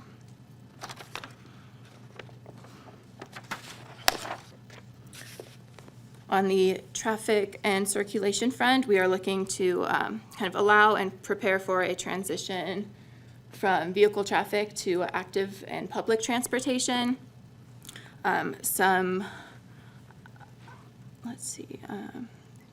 So this would look like possibly accommodations for alternative modes of transportation in place of vehicle parking spaces. So that could be a reduction in parking spaces if the property agrees to do right-of-way improvements beyond their frontage. Currently, they're usually just required, end-to-end for the property frontage. But if the neighboring parcel is undeveloped, that doesn't do a whole lot of good when you have a sidewalk that leads straight back into dirt. So if they, kind of go above and beyond in that area, they could remove 1 to 2. That's, again, something we're looking for here today, of what kind of that fair trade would be of removed parking spaces for these improvements. Same with a shared parking or car share program, a reduction in vehicle spaces, increased bike parking, perhaps a parking space in lieu fee where the funds would go towards a transportation system or those alternative transportation routes and improvements. Again, that cost is not been determined. It could look something like possibly the cost of construction. If to further incentivize, it could be lower than that, but that number has not yet been identified if that is an item that council is interested in incorporating into the area plans. And then lastly, a parking or transportation management plan. This is something we currently have for residential projects where they can reduce their parking requirement by up to 20% if there is a owner or property management managed transportation plan. So where the onus is on the property owner to manage that parking, make sure it's not on neighboring parcels, not on not in unpaved areas, not on the street, things like that.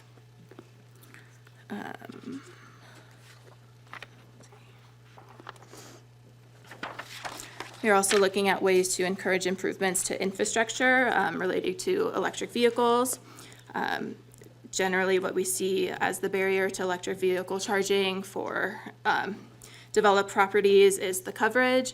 As you heard from Ms. Roverud, that the state and city are making efforts to streamline the process to implement vehicle or EV charging stations. So through our city, we can do it fairly quickly, but the applicant is still required to go through TRPA as a full project, either purchase, transfer coverage, use their existing coverage. And as I mentioned, if a site is fully developed, that is a very big restraint. So this could look like, for example, TRPA has coverage exemptions for residential projects, for decks, for pervious pavers. So it could look something like that. Exemption or possibly a mitigation fee as is paid for excess coverage.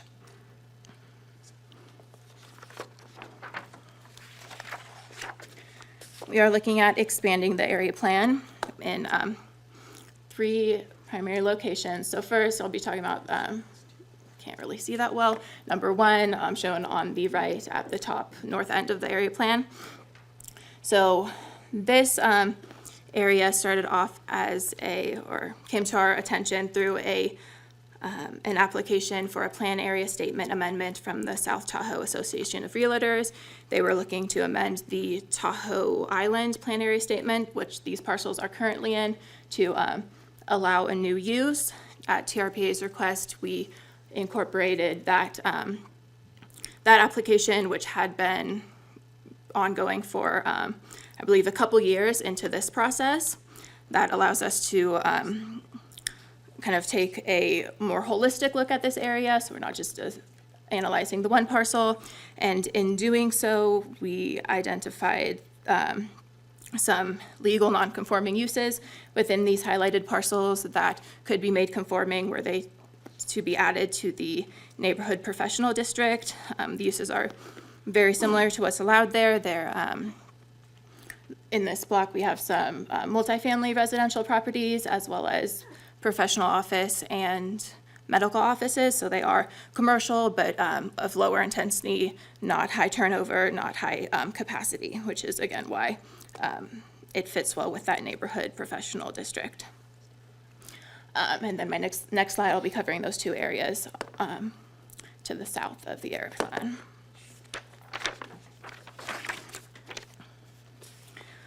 So the second addition we're looking at would be an addition to the Gateway District. It is currently part of the Bonanza area plan.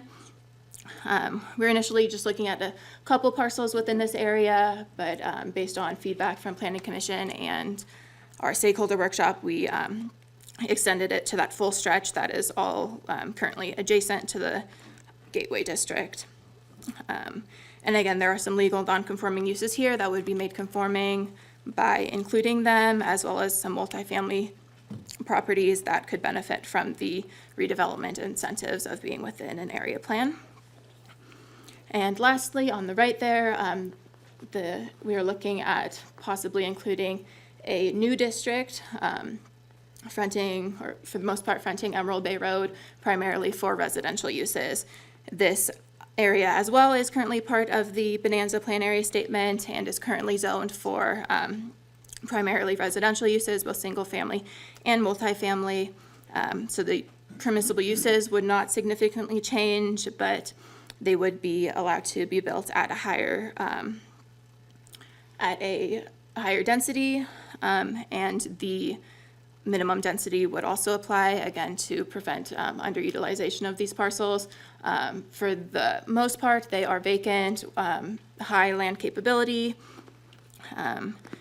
Currently, the maximum density there is 15, and we would be looking at increasing that to 25, and then again with that same minimum density of 8 units per acre. This is a look at the TRPA Town Center overlay and how it would change with the addition of these areas. That first area I talked about in the north could possibly become part of the town center. It is eligible, as well as these parcels fronting Melba.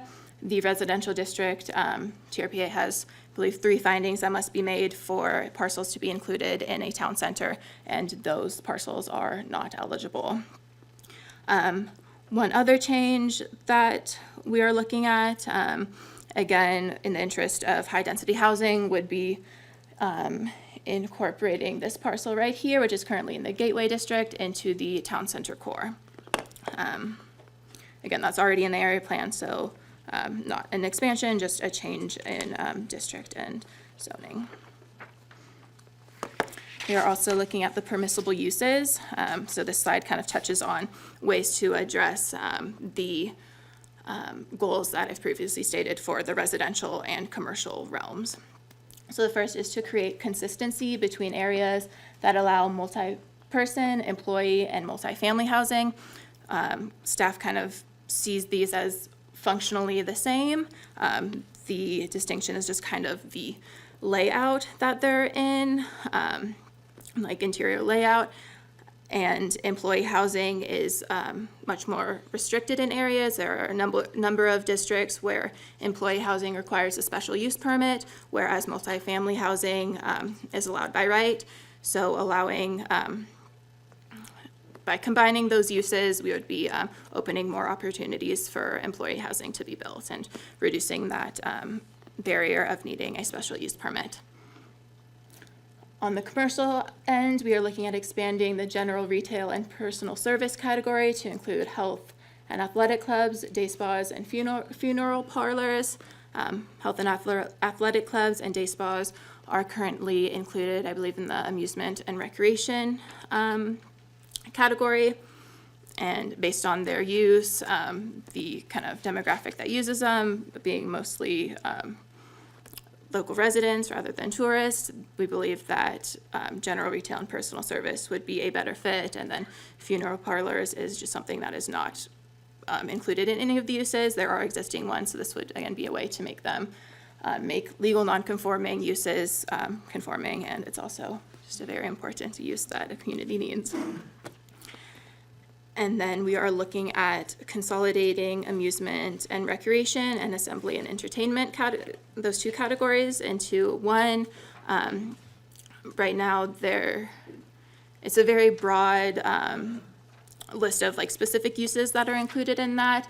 And I think we understand that there still needs to be some distinction and making sure those uses are compatible with the neighboring uses. So we are exploring some type of possibly based on capacity, a threshold for what type of use and at what size it would be allowed by right versus possibly a larger facility with higher capacity. You're going to have more traffic, more parking, required more parking, and those could possibly require a special use permit or something just to allow a second level of review to make sure that it's appropriate for that location and compatible with those neighboring uses. Well, that concludes my presentation, and I am happy to answer any questions. Great, thank you, Ms. Kashuba. So bringing it back to council for clarifying questions. Who raises their hand first? I can only see you. All right, Mr. Robbins, go for it. Yeah, thank you. Forgive me, I have a handful here. Going all the way back to the slide on residential opportunities. We can couple that Yes. there. Increase maximum to 65 units per acre. I'm sorry, you said that building to 65 units per acre would require a proportion of those units to be tourist accommodation units? No, so Could you explain under, that further? so currently that would be allowed. TRPA, if it's a mixed-use project, TRPA allows you to build to, or TRPA and the area plan allow you to build to the maximum density for each use.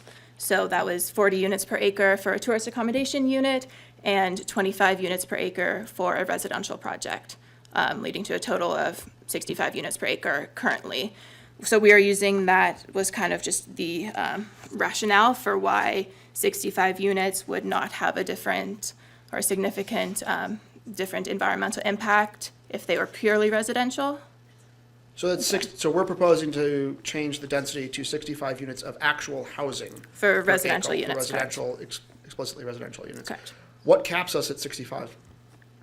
I think mainly, again, why that, so I guess nothing necessarily caps us. Again, the reason that number was chosen was because the VMT analysis has been done for up to that many units per acre, as well as that allows for affordable projects to become competitive and have a higher likelihood of receiving funding. Right, but presumably so at 70.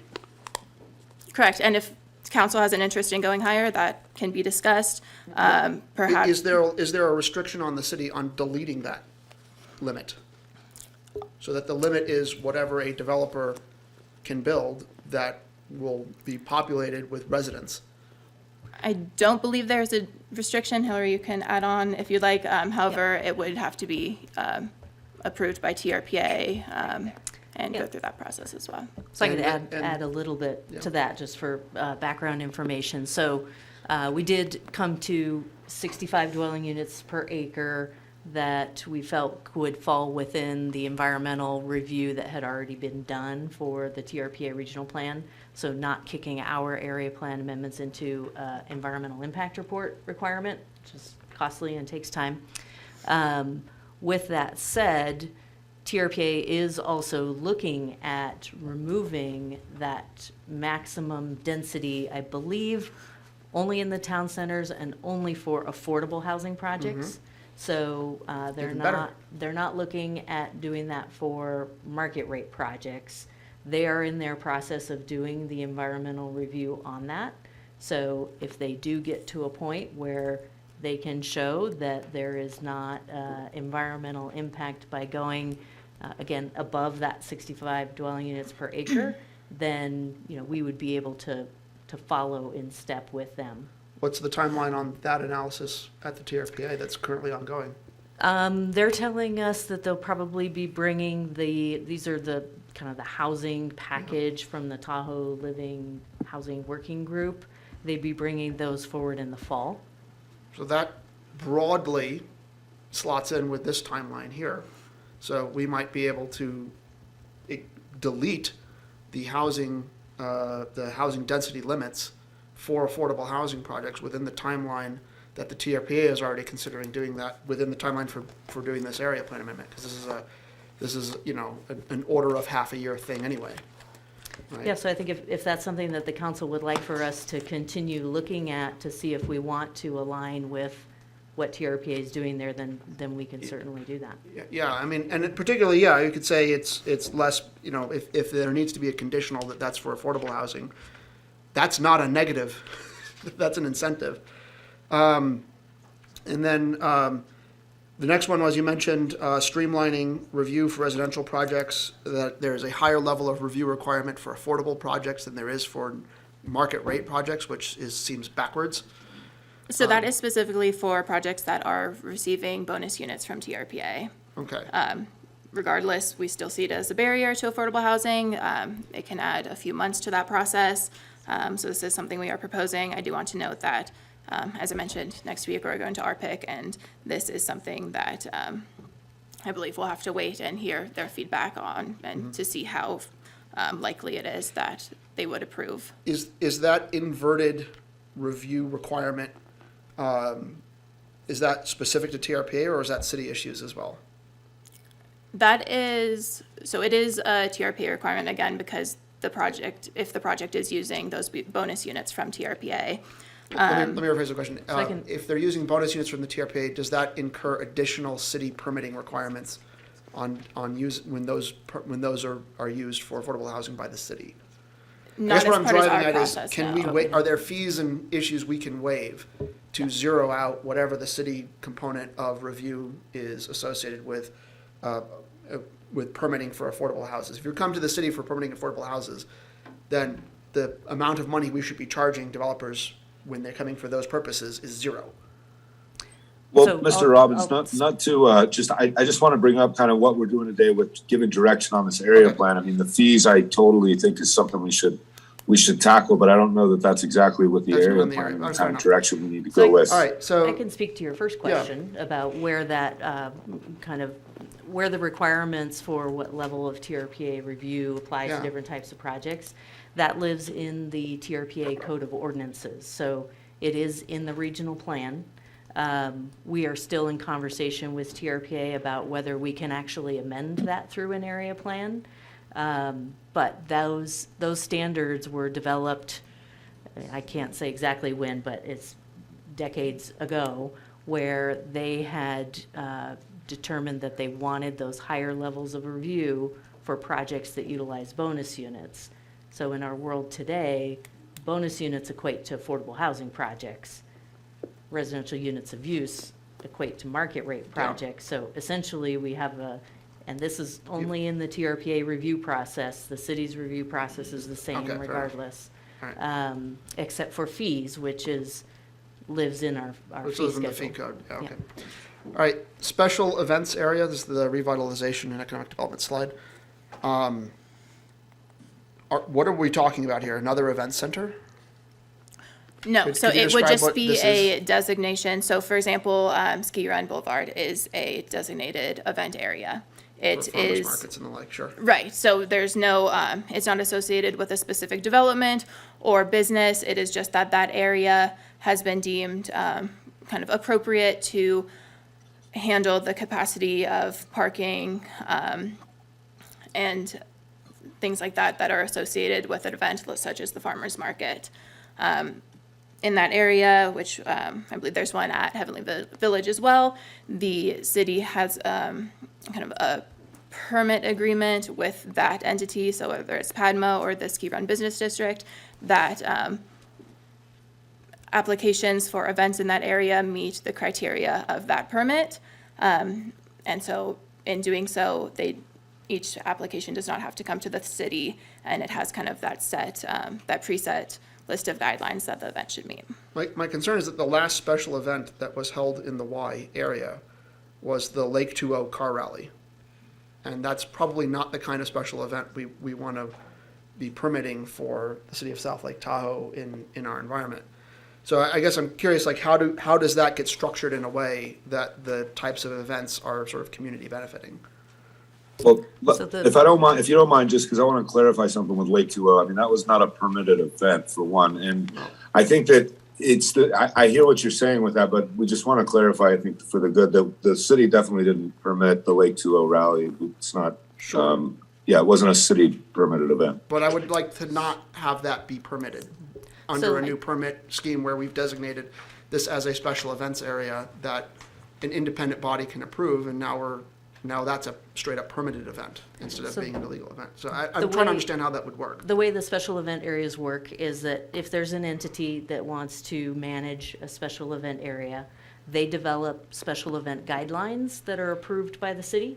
Okay. So we can put certain parameters into their Okay. guidelines, but then they have the responsibility of making sure that their events meet those guidelines. So every event doesn't have to go. So through the guidelines are not built entirely independently by No. a private organization. Those have to be Those are approved by the city. Okay, very good. Traffic and circulation. One thing that particularly stood out was the parking space in lieu fee. Could you explain? Is this is this a fee for building too many parking spaces, or a fee that you pay if you don't have enough parking spaces? So it would be, say, 10 spaces are required based on the use and the size of the use. If they only wanted to build 8, they would pay that fee for those 2 spaces that they are removing. So this is a financial incentive to build more parking and They not would- to reduce the amount of parking that we have. That again seems like an inverted incentive.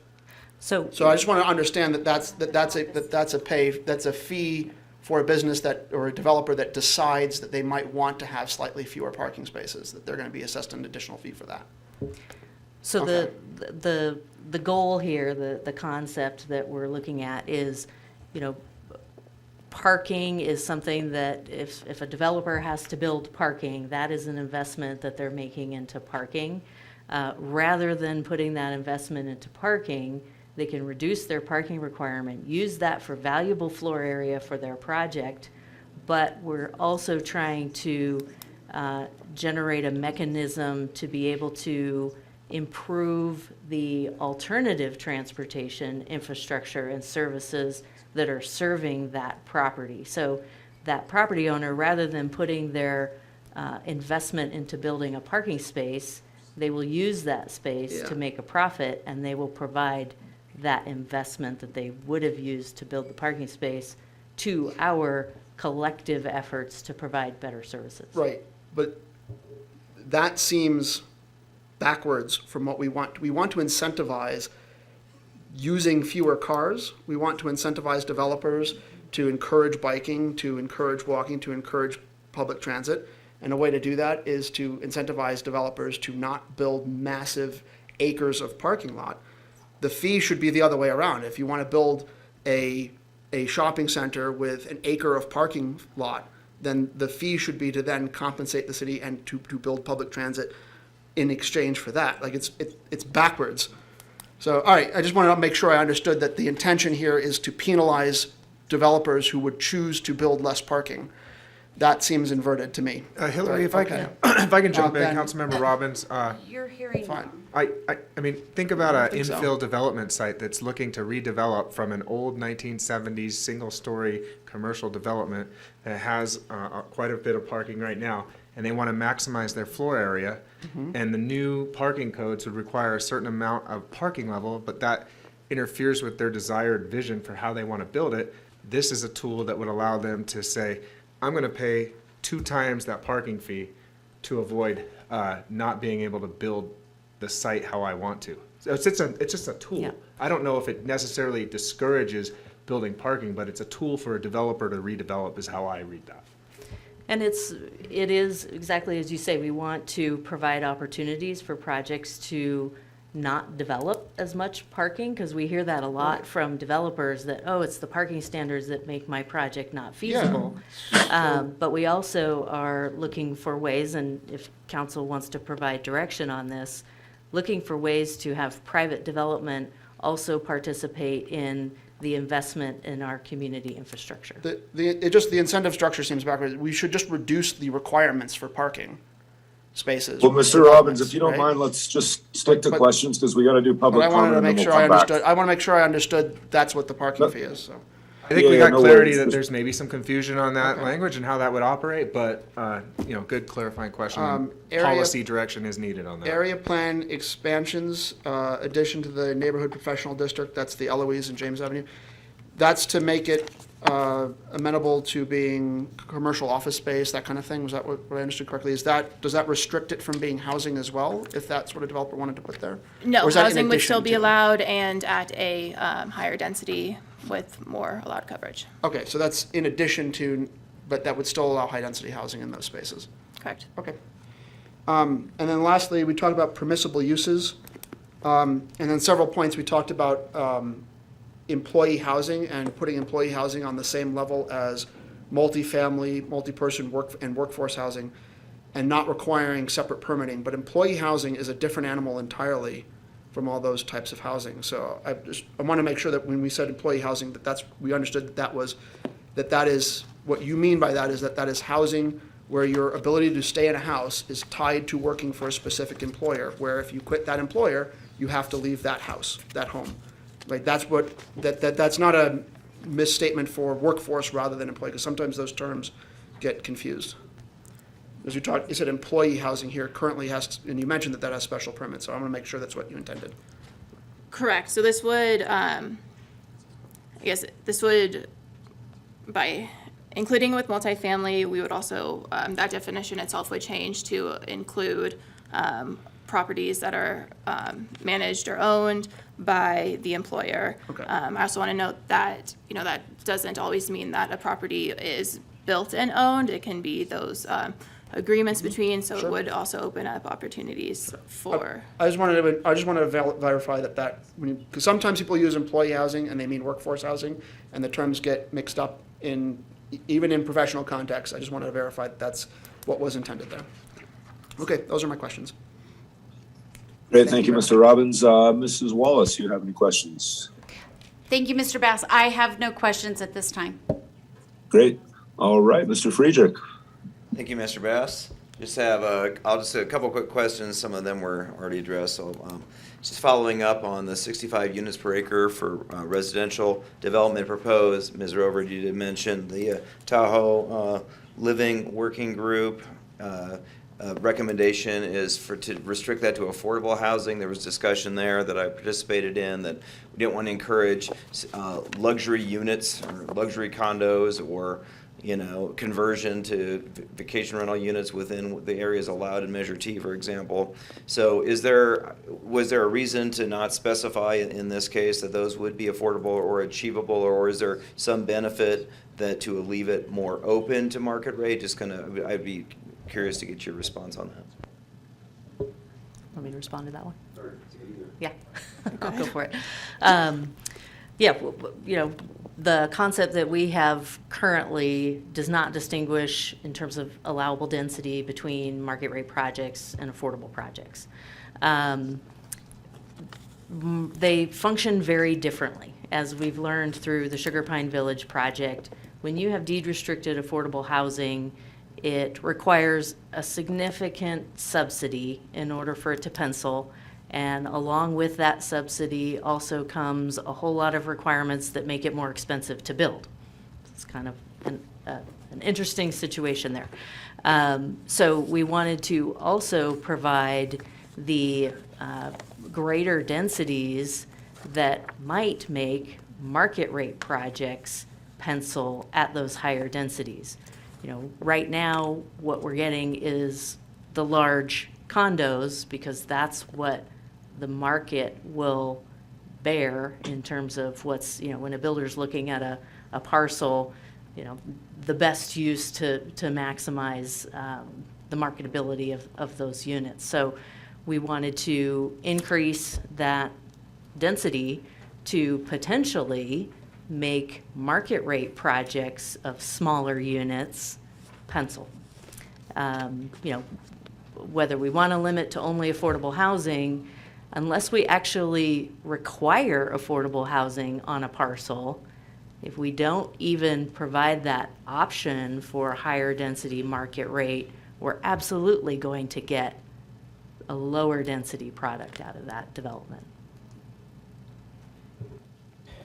Right. So I guess in just thinking how we strike the balance between allowing market rate, kind of accessible, affordable by design units, for example, and not getting what we don't want, which is just a very high-end luxury product. Maybe there's more of them, there's a higher density of them, but they're still not serving local workforce housing needs, and just make sure we're incentivizing the right thing, as have discussed and had in recent conversations. So Yeah. So there's, I think, a couple of things that we could look at with that. We are introducing our first ever minimum density. 8 dwelling units per acre is a pretty low bar. You know, if we wanted to look at something more significant than that. If we wanted to develop floor area require maximums for condominium units, we could look at that as a land use regulation.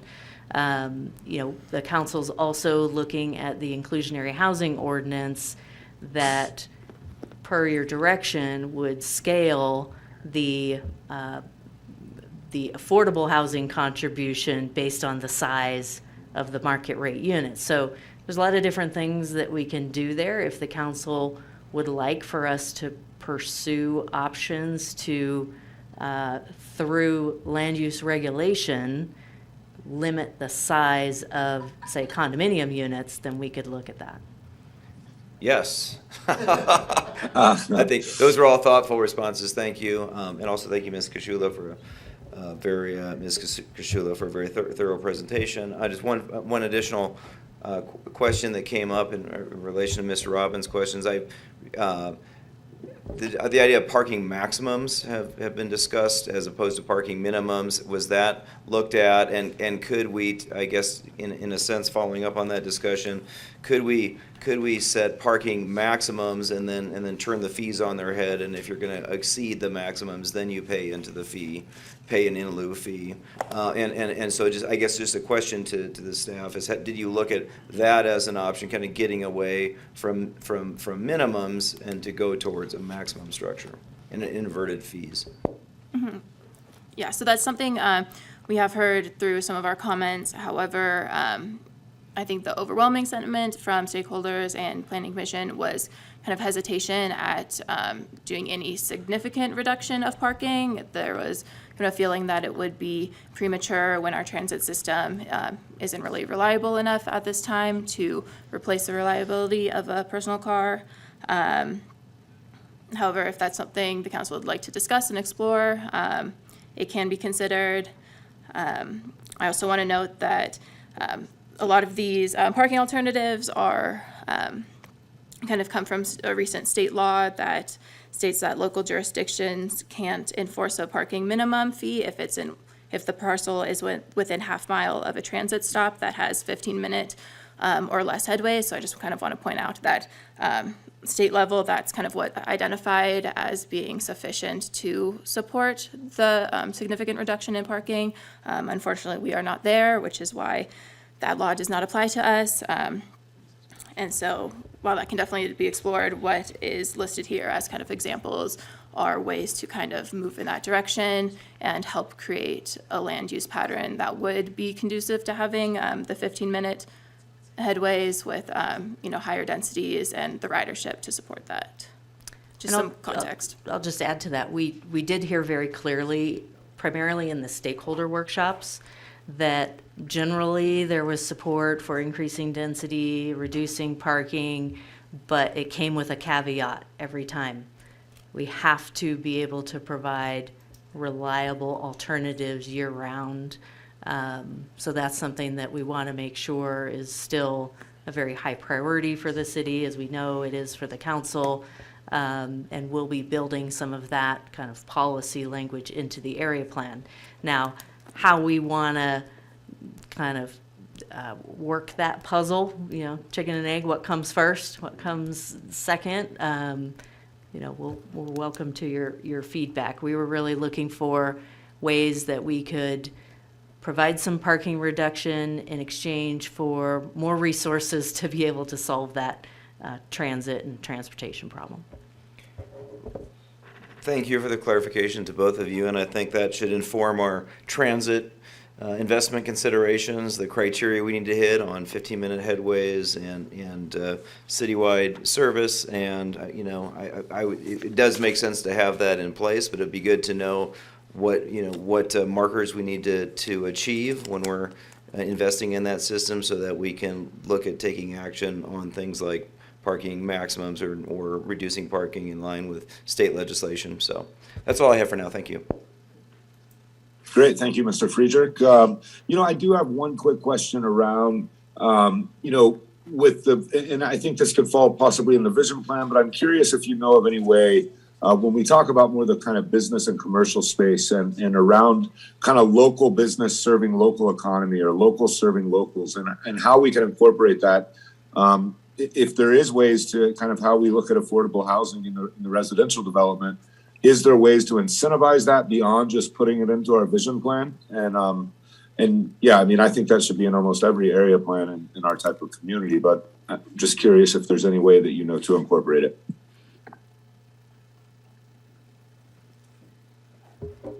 Not sure I 100% understood the question, so I'll repeat it back. Tell me if I got it right. Incentivizing housing related to local businesses and I'm sorry. No, needs? I said, the similar in the way that we incentivize affordable housing projects, or we're trying to through this, what we're changing in the area plan. I'm taking it more on a local business. How do we incentivize, the local businesses serving local economy?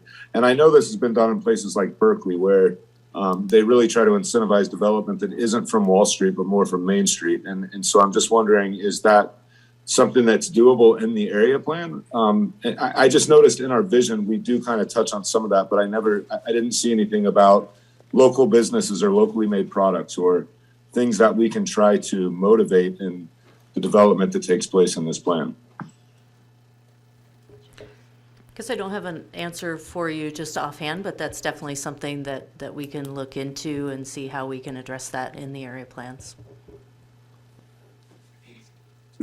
Great. I had a follow-up question.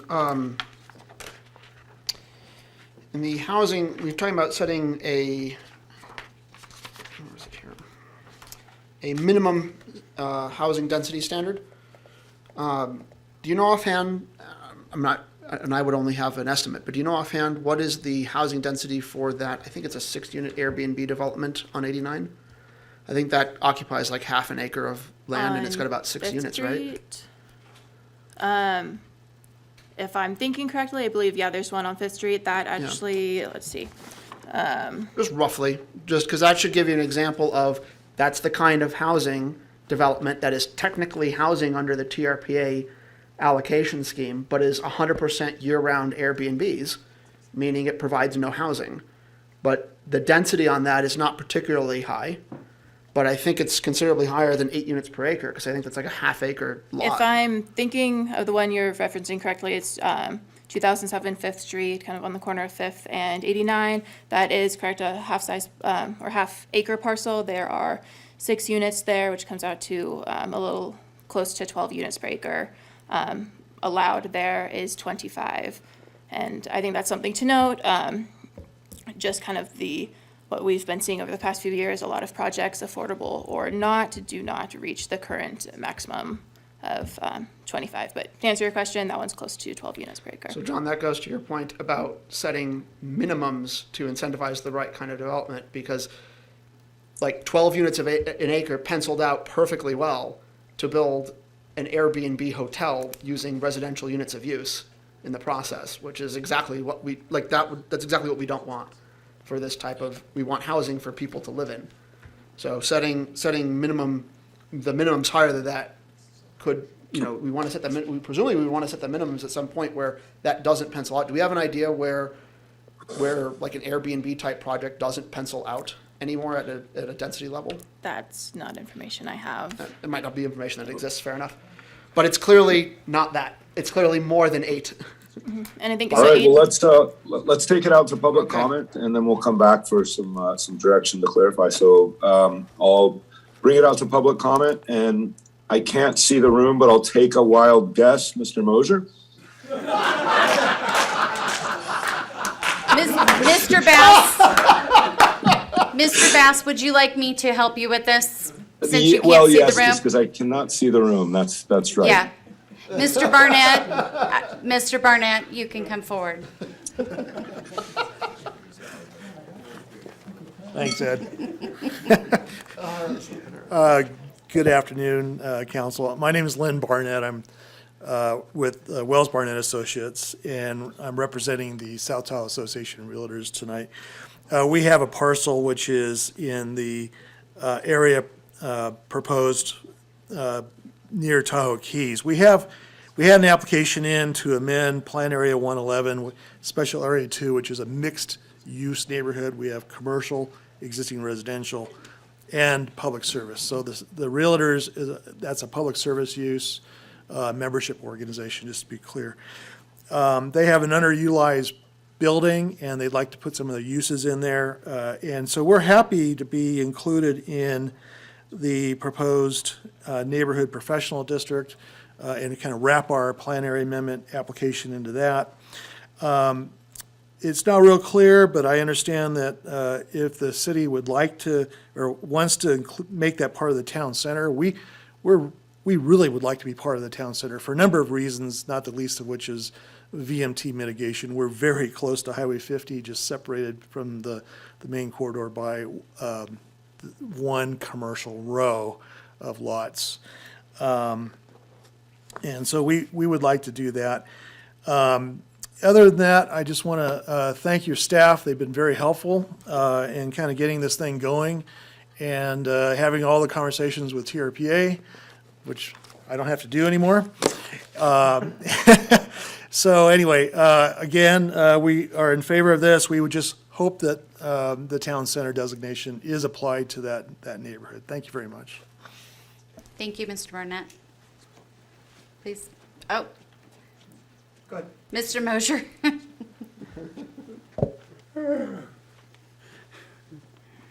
I wasn't going to speak, but Cody compelled me to. I will definitely blame him. Yeah, just, I'll try and keep it brief here. You know, part of what's driving policy I've seen over the last number of years is since city was pretty much bankrupt after Marriott, and we lost it in a 5-year period. We lost $400 million in assessed valuation in just the redevelopment areas alone. That's not counting the whole city, where housing prices plummeted some. So the whole, basically the drive has been to increase the tax base because it dropped so much. So, you know, everything building and what's been allowed to be built, and everything has been built with that in mind, with that concept in mind, to increase the tax. And it's been stated. It's been stated in the papers, it's been stated in this chamber, city managers, city council members, everybody. We need to increase the tax base. We need to increase the tax base. So it's how you do that. You know, this whole parking scheme is, you know, people drive up here. Everybody drives up here, you know, by far. I don't know what the number is, but I'd say it's probably 96%, 95%.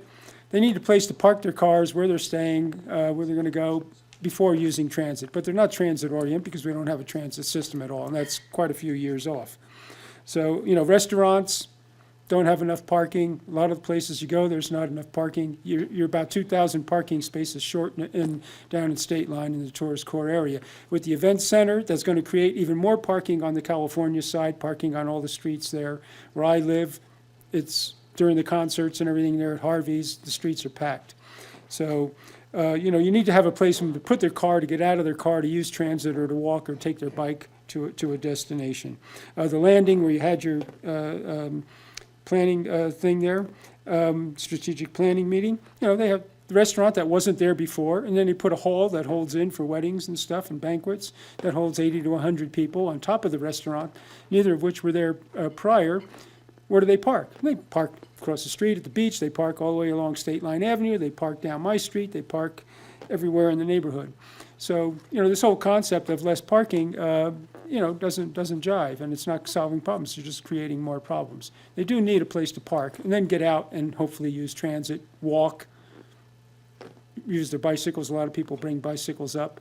So that's that. Thank you. Thank you, Mr. Mosher. Please come.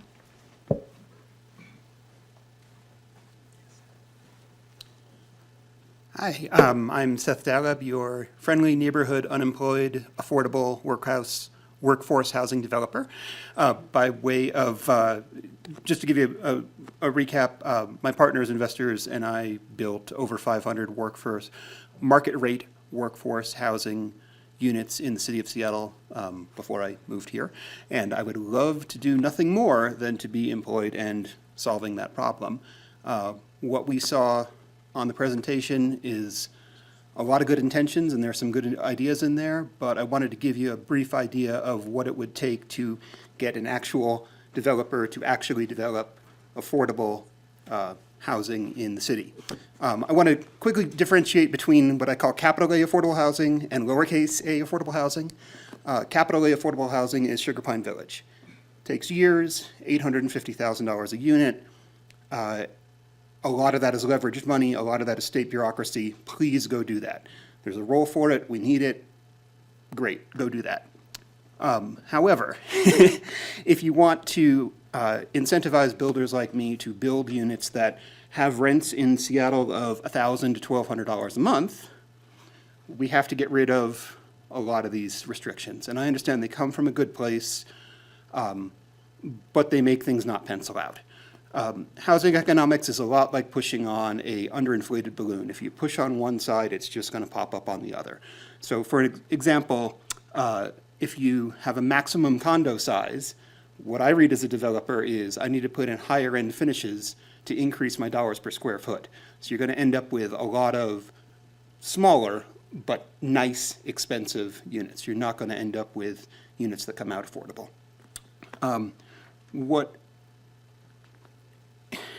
To make it work, what I would suggest are either congregate units or CDU units on small lots with height restrictions.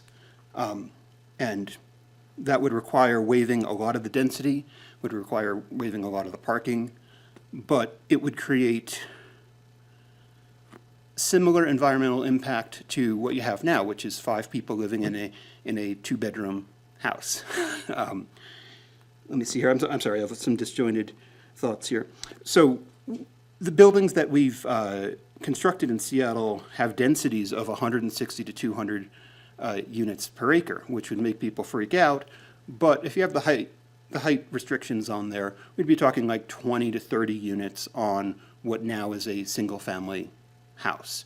That's what pencils out. I can see that my time is almost up. Happy to answer questions either here or after the meeting. You can copy and paste these comments to the other area plan. I would love nothing more than to work with the city, work with TRPA to make it a reality and to actually build, by design, workforce affordable housing for the city. Thank you very much. Is there anyone else in the room? Mr. Wallace?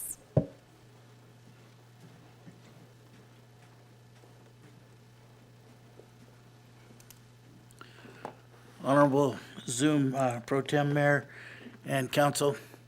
Our chamber has looked at this plan quite extensively, and actually we agree with the last 3 speakers. We agree with Mr. Barnett.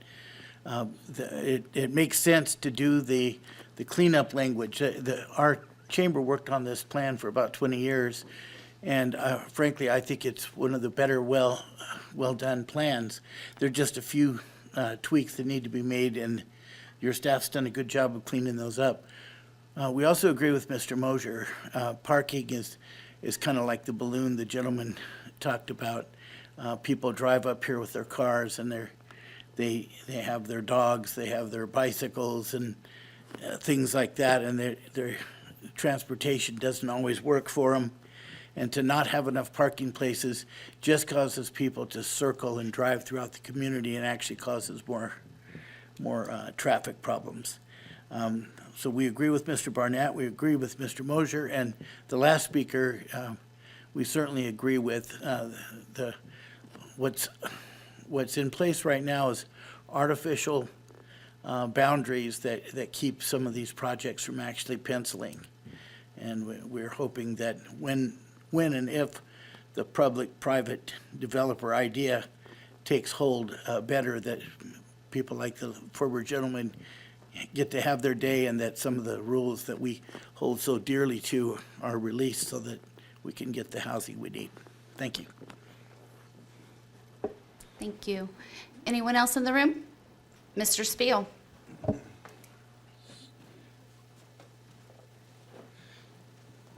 Hello, Nick Spiel. I'll try and keep it brief, but I wanted to address a couple of the comments that we've had so far in the staff discussion. Thank you.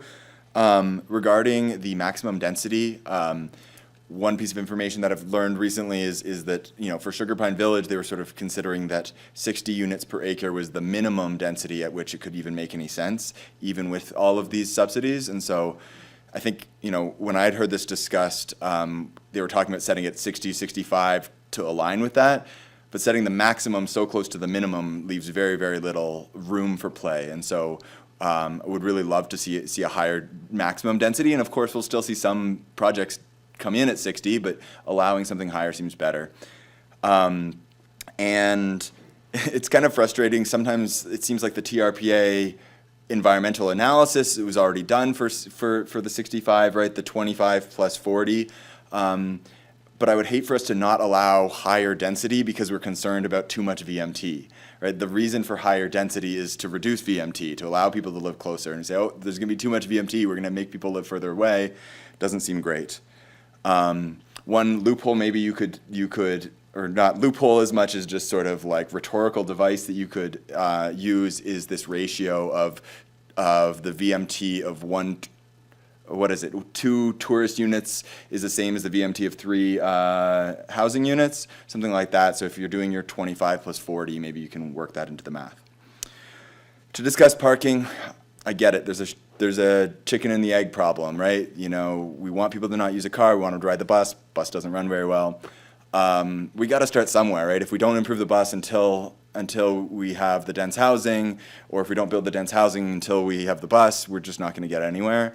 And so right now we're talking about the opportunity to eliminate parking minimums, and I would love us to take that opportunity. And I look forward to the future conversations about improving the bus. There was a reference to the state law that prohibits municipalities from having parking minimums near rapid transit. Great state law, doesn't apply to us because we don't have rapid transit, but it doesn't mean that we can't eliminate parking minimums. It just means we're not required to eliminate parking minimums. Like, that's not the 15-minute service is not the threshold where it makes sense to eliminate parking minimums. It's the limit where the state steps in and takes away your authority because you should absolutely remove parking minimums. So I think that we could absolutely remove parking minimums, and people will still build parking. You're not saying no parking allowed. You're saying you're allowed to build no parking if you want. And the last thing I'd like to say, and I guess I've used my whole time, is I'd love to see a larger area here. Everywhere within 10 minutes of walk for the Y should be a place where you're allowed bigger, denser housing, and I'd love to hear some discussion around that. Thanks. Thank you, Mr. Spill. Please come up. Sorry. Amelia Richmond. I am a homeowner in the Tahoe Valley area. I live on Dee Avenue between E and F Street. And I would love to see some discussion about expanding the area plan to include more of the residential neighborhoods while still keeping it zoned as residential. So definitely want to be sure that it's still for locals only, that Measure T stands, and that it doesn't allow for Airbnbs. However, I do think because there is so much great commercial access and such a great there's public transit, there's walking, to be able to build more higher density housing in that area would be great. And I say that as someone who lives and owns property in that area. Thank you. Thank you, Ms. Richmond. Anyone else in the room?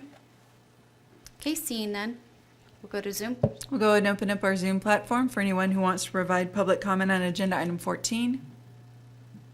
No additional public comments, Mayor Pro Tem. Great. we will bring it back to council. So I think there was some, questions that Hillary kind of posed as far as things that we could do and direction to give her. But I think we just want to remember that's what we're trying to do, is give direction from the council for them to move forward. So I'll open it up at that. Whoever raised their hand. I got my hand up. So what we've seen is sort of a lot of the beginnings of, I think, moving in the direction we want to move so far. But I think there's a lot further we could go to get to the kind of environment where we want to build. There's a lot of room here to sort of really expand upon and to enhance the vision of creating a sustainable, walkable, local community on the Y side of town. And I think there's a lot of room we can do to make this better, and in the direction that it's already been moving. Severely reducing or eliminating parking minimums is an example of that. Increasing density minimums so that, if you're going to build new housing in that area, that it's going to trend more towards sort of the housing that's a little more intended for higher density residential. In the 7 years that I've lived here, except for the Lake 2O car rally, I have never once seen the TJ Maxx parking lot full. I have never once seen the Raley's parking lot full. And that's an example of that's too much parking. If the lot is empty all the time and it has become a place for RVers to park their cars overnight, that is land that should probably be high density housing. It's right near a transit center. It's right near, it's walkable to shops, groceries, restaurants, and the highway adjacent parts of the Raley's parking lot are just RV parks overnight. That's not a good use of coverage limitations that we have.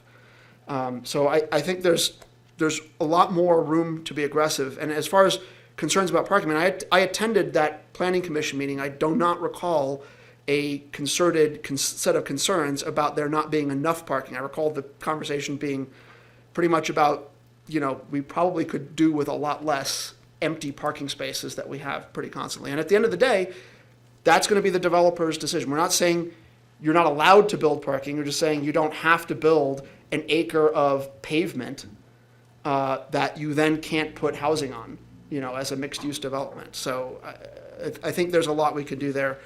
I do want to call out, and this is an important issue that's on our strategic plan, this issue of housing for workforce housing, housing for residential housing, and then housing that's employee housing. Employee housing is not the same as normal residential housing. Employee housing is housing where if you quit your job because you're being harassed, if you get a better job offer for more money, you have to leave your house.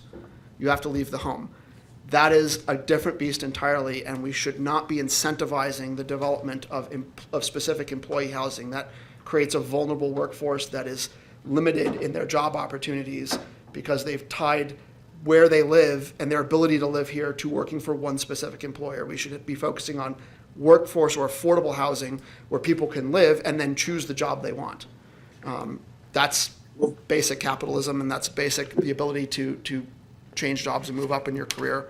Mr. Robbins, I'm thinking, do you want to try to go through one of these, so maybe we talk about the minimum parking and then go through the council and see if that's where we want to go? Or do you want to do this in topic order rather than maybe people so, order? just That so makes we sense. can try to get through this is I don't know. I feel like that may be the fastest way of order instead of just all of us trying to go through the discussion, maybe just go through as a council, and is this where we want to go as the direction to try to minimize parking? And Yeah. I'd like to hear maybe from the other council members if that's where we're heading, and if not, let's keep moving. So we should go through, so Mr. Bass, what you're asking us to do is to go through the presentation, the line items in the presentation, and I think what I'm hearing is we've talked about this minimum, reducing the minimum parking standards for development. Do we have the 3 votes here to do that? So kind of hashing them out one by one. Okay. Yeah, that makes sense if we want to do it that way. Then I'll just add the following final thought on that topic is that some of my very closest friends are servers, and they live in a house that they rent. There's 5 people in one house and 2 parking spaces, and they make it work just fine. That is an example And someone in the audience, I can't remember who made that same point, and that is an example of people being perfectly able to live with lower minimum parkings. That's the exact same thing as if we built high-density housing with less necessary parking. That's what a lot of our residents do today. So all we're saying is that should be something we're actually allowed to build on purpose. So that's my suggestion. I would, on this item, I would say that the current plan that we use is if the developer wants to minimize their parking standards, they have to come up with a plan. And I'm in favor of it only in that setting. Because they then have to mitigate their own parking issues. Because having lived here as long as I have, and having lived in multifamily as well, it has become an issue, and parking is an issue, especially in snow removal conditions. So only would I be in favor of this if the property management or property owner had a mitigation plan. So, no. Okay, Mr. Friedrich? We do have a reality, people drive cars, and if they don't have a place to park, they drive around and park them on some street. However, it is this chicken and the egg. I do, in general, support the idea of being a little more proactive on minimizing required parking minimums and moving towards parking maximums. And just looking for ways maybe we can strike that balance between the reality of what is, but what's, aligning as soon as we can with the California legislation to remove that requirement where you have the required transit, as Mr. Spiel pointed out. You don't necessarily have to have that in place. That's just a trigger that forces you. But we could choose to take that action. I think it's a step in the right direction. Maybe it forces our hands to move faster on transit to solve the problem. So. All right. Yeah, I mean, I kind of fall right in the middle. I definitely agree that we need to have development that doesn't require the parking we currently require, but it does need a mitigation. And as much as I completely see the chicken and the egg theory, I also believe that if you're not mitigating it and you don't have what really should be the mitigation being the transit, and therefore it's not on the developer because the transit system exists. So I wonder if we can write this like that it's until we have the transit, a developer has to work within the mitigation to help make that work. And maybe it's written that once we get to the transit requirements, that goes away, so that it's just already in the area plan in that way, so that we have both. I would be in favor of that, Mr. Bass. Yeah, I do think the mitigation is important until you have what truly should be the mitigation, which is the transit. Yeah, I think the mitigation, when you have acres and acres of parking, you're just incentivizing people to drive and not to bike. We're talking about two things, right? Residential to commercial. So commercial parking requirements, a lot of times, and Ms. Roverud could correct me if I'm wrong, but for restaurants, it depends on the amount of seats and tables you have. There's a lot of different requirements for commercial, so I don't think we're talking exactly on the same things, unless, I believe that's correct, yeah? That's correct. Can we then split that up and can we say, let's eliminate parking, get this right in my head, can we eliminate parking minimums for commercial spaces and then just reduce them for residential spaces to something that's more consistent with the fact that most of our workforce that lives here shares 3-4 to a house with 2 parking spaces as it is, and that's the current reality. And then we don't necessarily eliminate it for residential housing, we just reduce it. That might be a compromise position. I guess the only thing I'm not following you all the way on, Mr. Robbins, is like for a commercial property, the way that the requirements, depending on the use of the commercial space, really changes. So I don't know commercial property owners that are going to necessarily, because what you could get approved, and I think that, if we want to get into that, it's such a different set of things that we have to go down, and I think the utility district has a lot to do with it. So yeah, I feel like it's just a very different thing. I mean, the TJ Maxx parking lot and the Raley's parking lot, I think, are not things we want to incentivize. These are vast acres of completely empty parking. And that, I'm not sure why that, that's something that should be under a parking maximum at that point. That is way too much, it's clearly way too much parking and way too much coverage than is needed. So I will My suggestion is let's reduce that. Let's reduce or eliminate that and let the commercial market decide if they want to have parking or not for their spaces. They're not going to go to zero, right? But they don't all need it. But this is kind of way off of I'm just trying to point out like that it's so different than what we're dealing with in front of us right now because it's or I guess we could have it explored.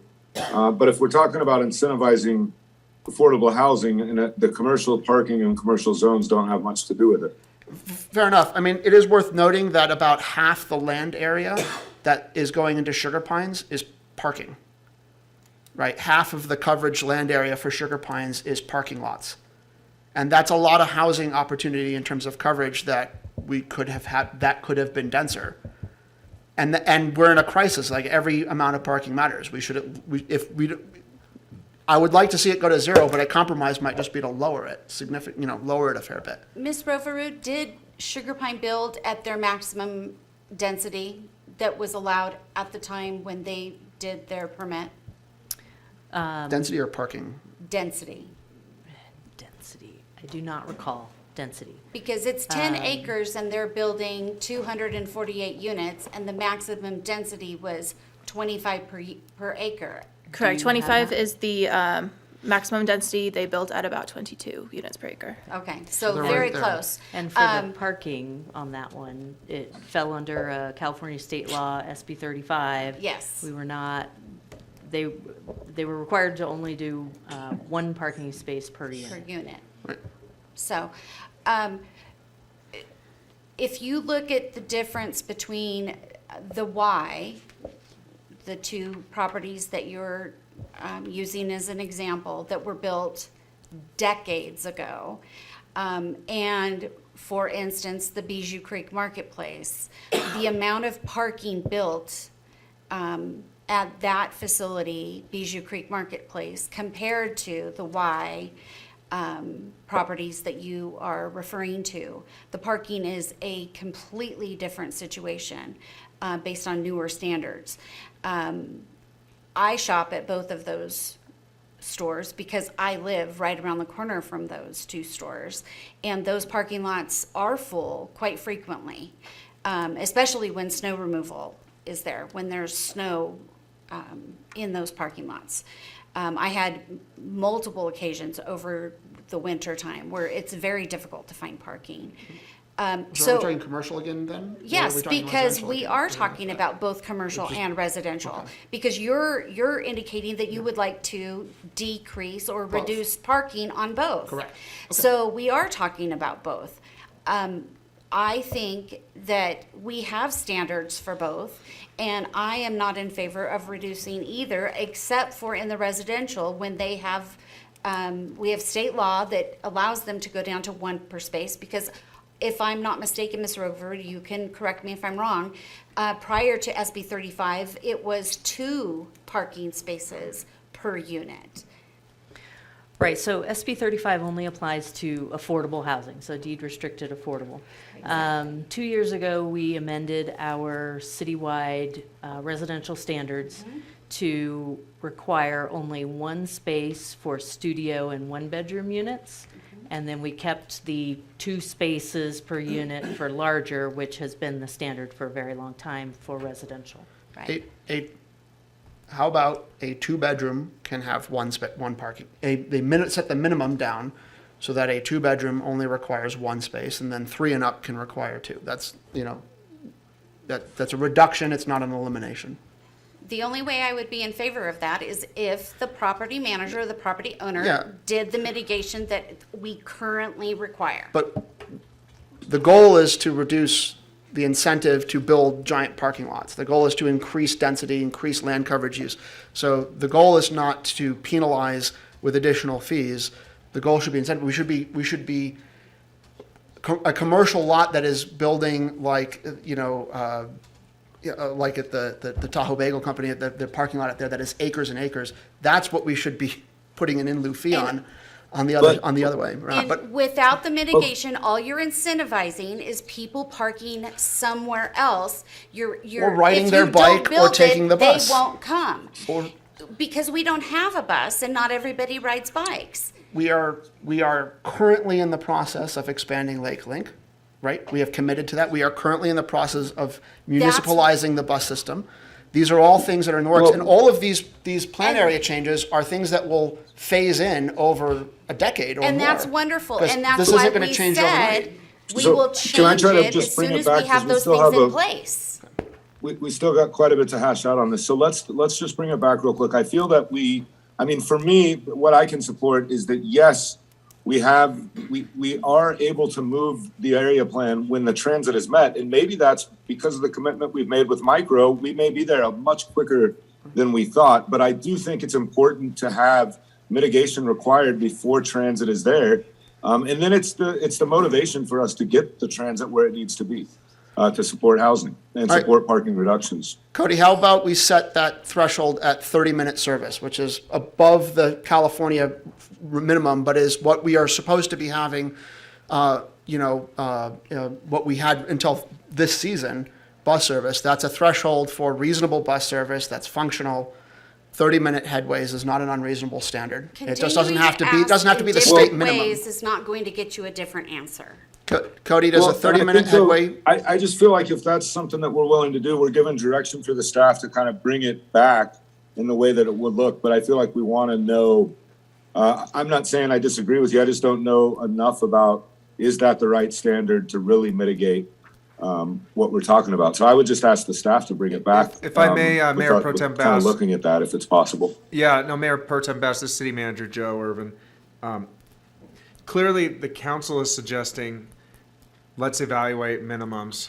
We can come back with, we've heard a lot of good discussion here, and it's very consistent with what the notes in the staff report, in the packet, show that the planning commission discussed too. That we support a reduction in parking. We want to evaluate parking maximums. I mean, there's consistency with council's comments in that. Okay. So I think our staff is gonna have to go to the drawing board, and we'll come back through the process. We'll go to planning commission. They'll vet this again, and it'll come to you guys. If council's okay, I think we heard some compromise proposals. Hillary was taking good notes there, and this mitigation issue's coming up, but we just seem to not be gaining consensus tonight, and Maybe we just need more data to know what headway actually is serviceable. Clearly, the state minimum legal requirement is 15-minute headway, but that's a minimum. Yep. That doesn't necessarily mean that that's the we'll maximum. look at that as a triggering point for what's required or not, is what I'm Can we hearing. talk And I about guess- housing density then? Okay, so go on. Just one point of clarification, Ms. Wallace, when you're talking about allowing reductions if the property owner, or property manager provides mitigation, are you referring to our current standard where they have to develop a parking management plan and then they're on the hook to make sure they're actually Correct. managing the parking on That's site? exactly So what I'm referring to. It's not a fee. No. And that parking management plan can include things like I'm decoupling my unit rent from parking rent, or I'm putting in the lease that they can only have one car, or, those kinds of things. So I just wanted to clarify that. That is exactly what I'm referring to. All right, so staff will come back with understanding about like what transit headway would be acceptable for reducing parking. Yeah, that'll be a part of our, Follow-up. yep. And it will, just to recap, it will also be something that'll be presented to the planning commission for their review. Good. Cody, I think housing density should probably be the next topic. Does that work for you? Yeah. So the 65 units per acre, I would strongly encourage us to go higher than that as the maximum. I think that's the fact that the TRPA is already moving in that direction, and the fact that we already do a 2 to 3 ratio consideration in terms of VMT for TAUs versus residential uses suggests that there's probably a fair bit of additional ceiling for going denser. And I think that could open up, that could help projects pencil out a little bit more as well. So I would like to see an understanding, especially when it comes back to the planning commission, of can we go a fair bit higher than 65? Because if the minimum to pencil out is 60 and we're maxing it at 65, that's a narrower window than we need. So. Ms. Roverud, the 2-to-3 ratio that Mr. Robbins is referring to, is that the 2 TAUs to 3 multi-housing units? Thank you. That's correct. So currently in the area plans, if you're building hotel rooms, you can do 40 units per acre. So the equivalent VMT impact to that is 60 units per acre of residential. The area plan also allows for this mixed-use project that Anna was talking about. So yeah, that's where the correlation comes from. We can certainly explore with what TRPA is doing now, opportunities to go higher if that's the desire. And then also with that minimum density, there was discussion about whether that 8 units is appropriate or we wanted something higher there. Do we have any indication what number TRPA will be landing on for that higher density? Have there been any discussions? Do we know?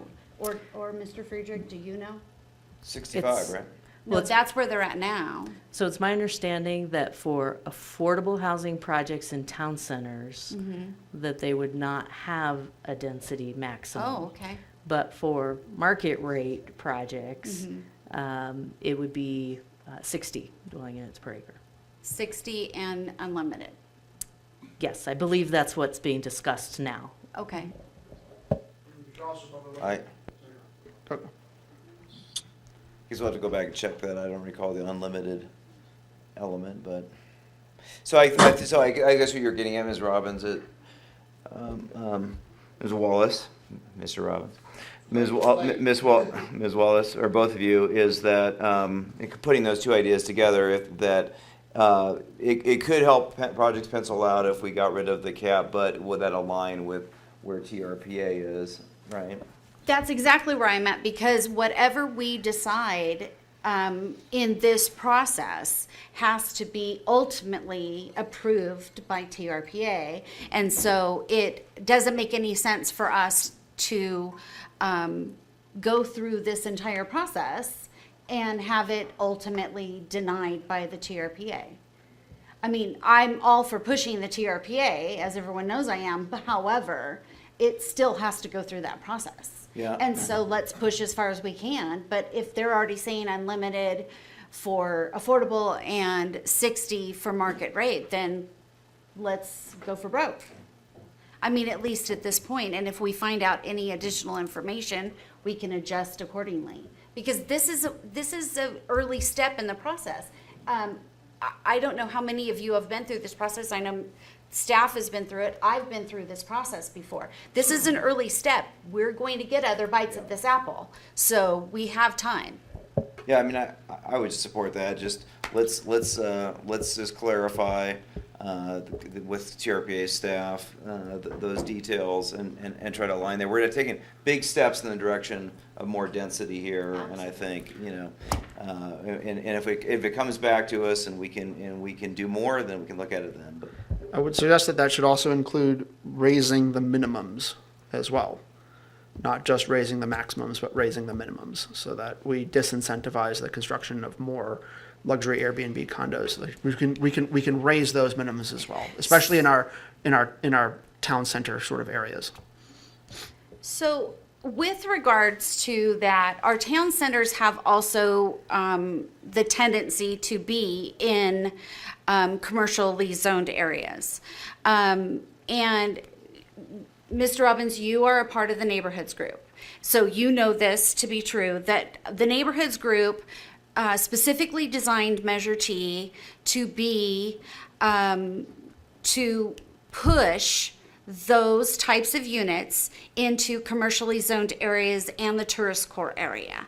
I think it's disingenuous to now say that we don't want tourist accommodation units in commercially zoned areas and the tourist core area.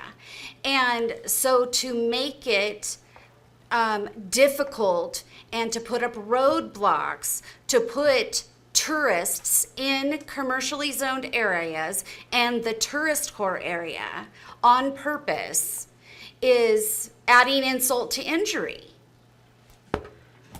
We should not be encouraging putting tourists into residential allocations of use. That is not a residential use.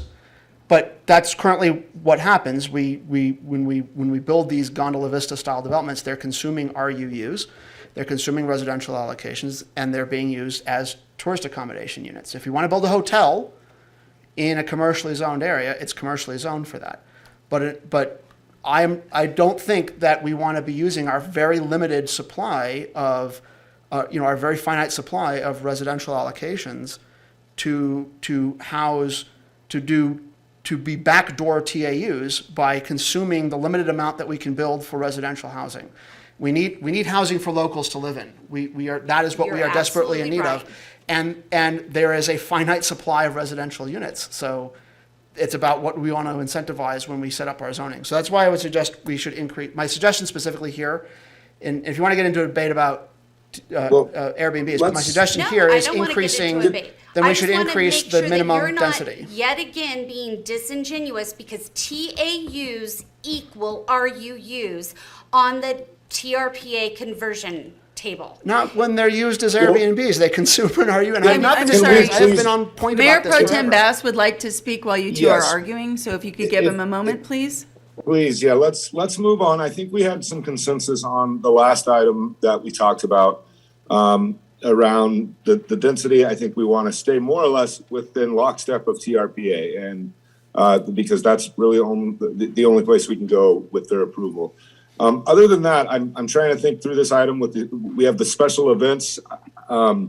I don't know if there's really much talk that we need to have on that. I think that's a great idea for any area plan, is to try to incorporate other special event areas. They're good for town. Is there any other discussion on that topic?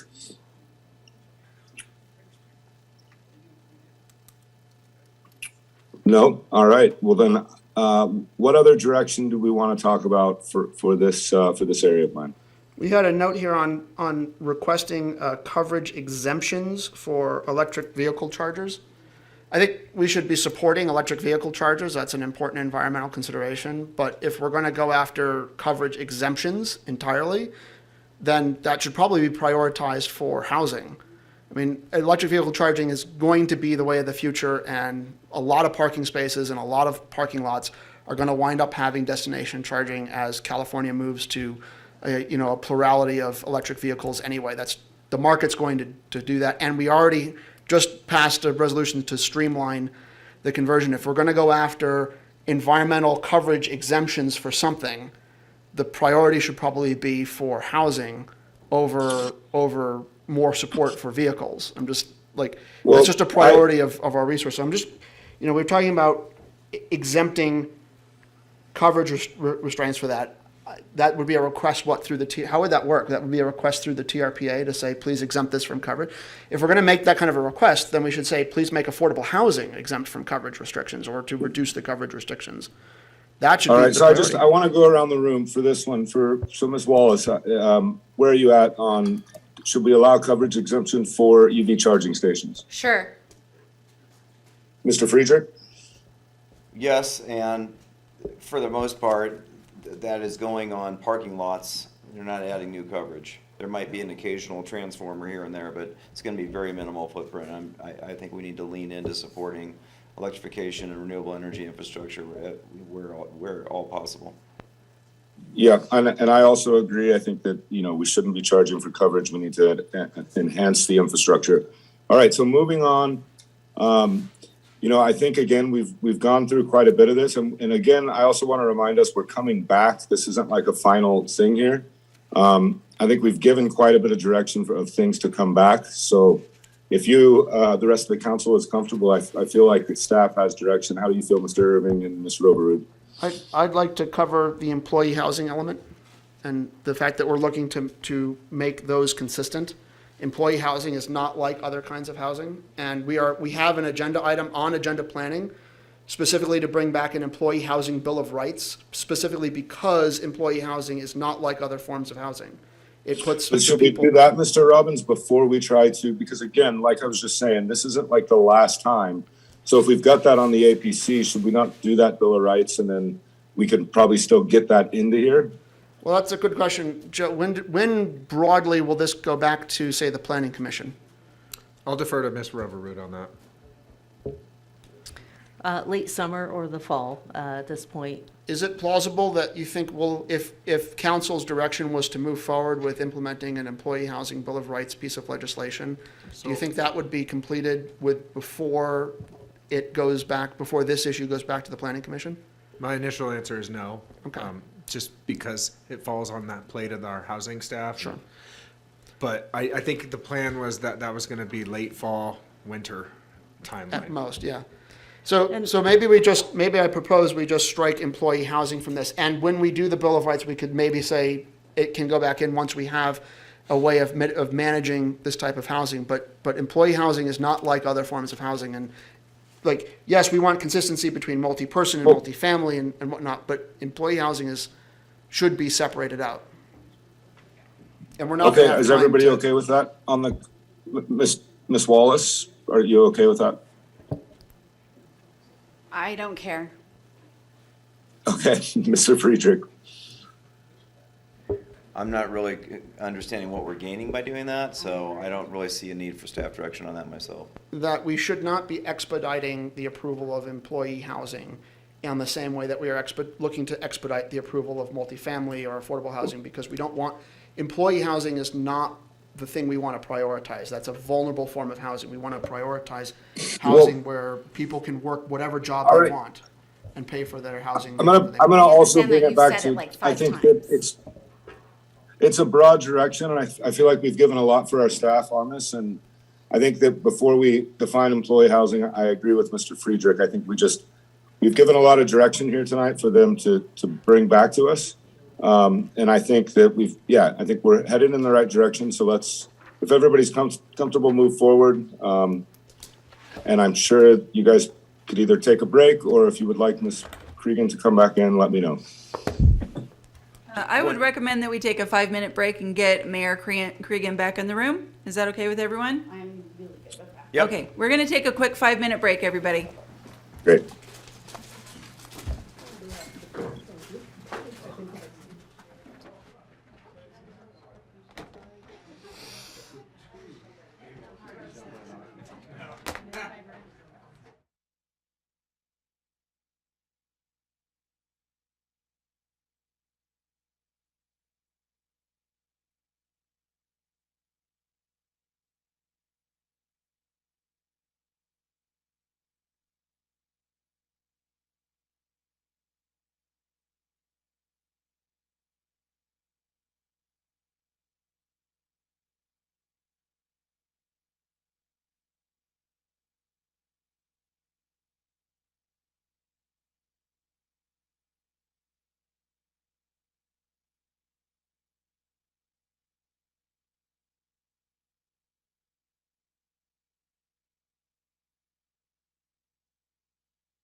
Okay, ready in the control room? All set. Okay, Mayor, we're ready to get going when you are.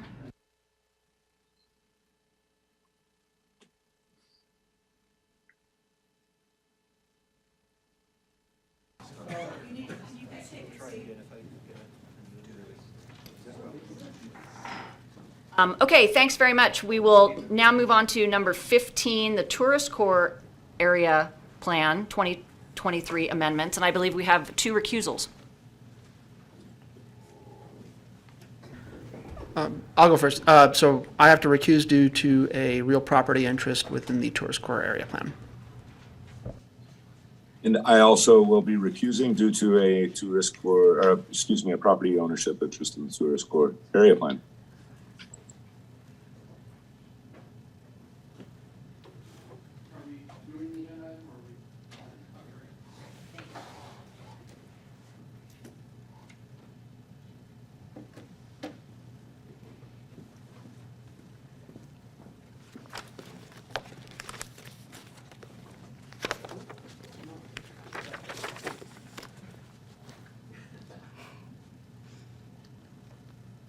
And you can confirm that Mr. Bass is off?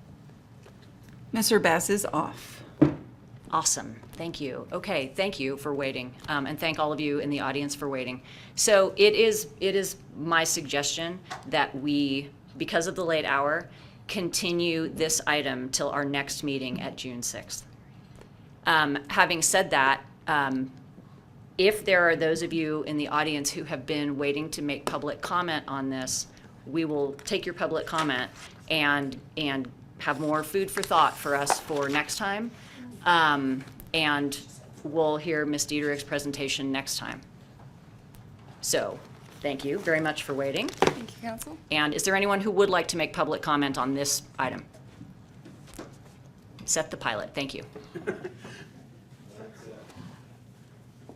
A few more disjointed thoughts that I didn't get to in 3 minutes for the last one. 65 units per acre equates to, imagine the Motel 6 building, but with one more story. That's not very dense. As a developer, I look at that and say that is 800 to 1,000 square foot apartments. That comes out to $2,500 to $3,000 a month rent. That's not affordable for, that doesn't meet the city's goals. So the increased density comes from a good place, there's good intentions, but that's how the private world, the private development world would look at that density. So I would encourage much, much higher density. However, I would also encourage a height restriction and maybe a lot size restriction. So the types of housing that I would build, I would never put up like what we did in Seattle, which was an 82 unit building on what was a single family house. That's too dense, too tall, too much. The city would never go for it.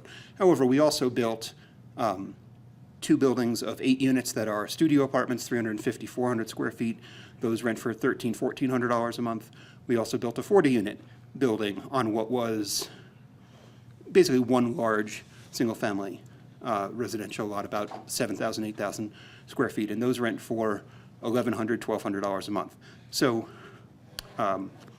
non-subsidized market rate affordable housing is possible, but it's not possible with parking. It's not possible with 60 units per acre density. The math just doesn't work. If you want parking, that costs money, that costs land coverage. That means I can't put more units on an acre. It makes the math just not work out at all. Let me see here. The type of housing that I'd like to build and that I'd hope would be incorporated into these plans, particularly the tourist area plan, would be for folks that work in the tourist area. If there's a large contingent of folks that make $17 to $20 an hour that work in the hospitality industry, and there are a lot of older single-family homes in this tourist area plan, this type of development is perfect for that. They can live close to where they work. You don't have to worry about vehicle miles traveled, and it's already a denser part of the city. So again, I'm happy to work with you on how a private developer looks at this, but the guidelines that are on this area plan come from a good place. They have good intentions. I get it. But you're not going to incentivize private development that creates affordable workforce housing. It's not there. Thank you. Thank you. Mr. Spiel. Oh, thanks. Hello, Nick Spiel. I just wanted to offer like a brief follow-up on the EV coverage discussion because it applies to this area plan as well. I'm a big fan of EVs, right? I think they're necessary for our climate adaptation and our future. I'm not sure if everyone had the understanding of like what is being proposed in this area plan update. The way I understand it is within the area plans, you're allowed up to 70% lot coverage, right? The remaining 30% needs to be permeable surface, so that way stormwater can filter into the soil. This is proposing, and please correct me if I'm wrong, this is proposing allowing a variance to that for the purpose of EV chargers. And so allowing you to go over that 70% limit just for that one purpose. And it seems to me not like the greatest idea because, first of all, that limit's there for a reason, and if it's not there for a reason, if we can go higher, there's maybe better uses like housing. I think, Mr. Friedrich, you brought up that it was about, it's just going to be a parking lot anyway. Well, yeah, it is in parking lots, and it basically means that people can have bigger parking lots, I think, right? It basically means that rather than putting your EV charger within your parking lot, you're going to kind of expand into the stormwater zones, and that's one of the things I'm concerned about. And maybe I'm wrong, maybe I'm interpreting it wrong, and so I'd love to hear maybe a little bit more discussion about that if we had time, although maybe I'll wait till June 6th. Thanks. Thank you. Thanks.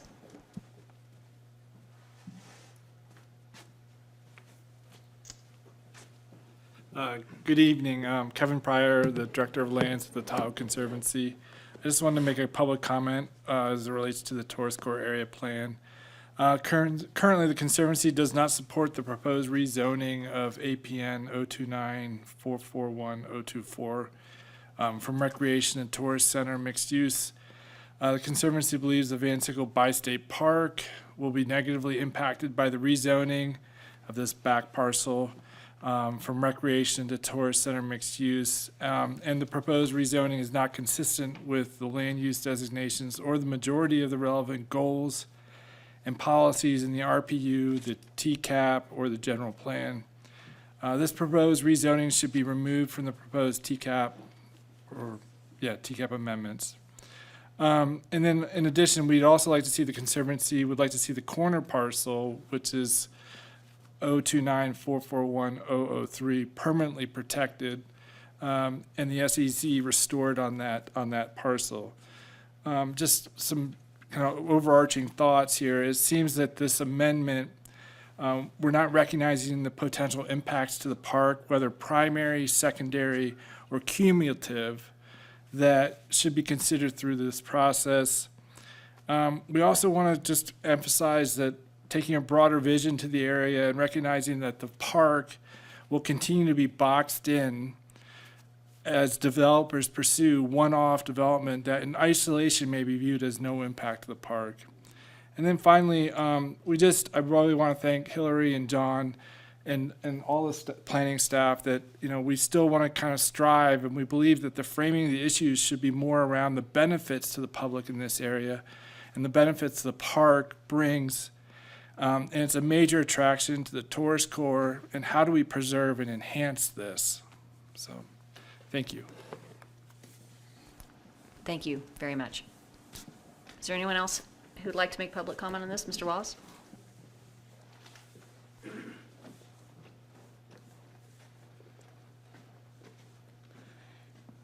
We disagree with the Conservancy. We think that that property is a good spot to put tourists. It's walkable, it's bikeable. It puts people in a place where Measure T wanted them to be, and it makes sense that that's where it goes. Thank you. Thank you. Is there anyone else?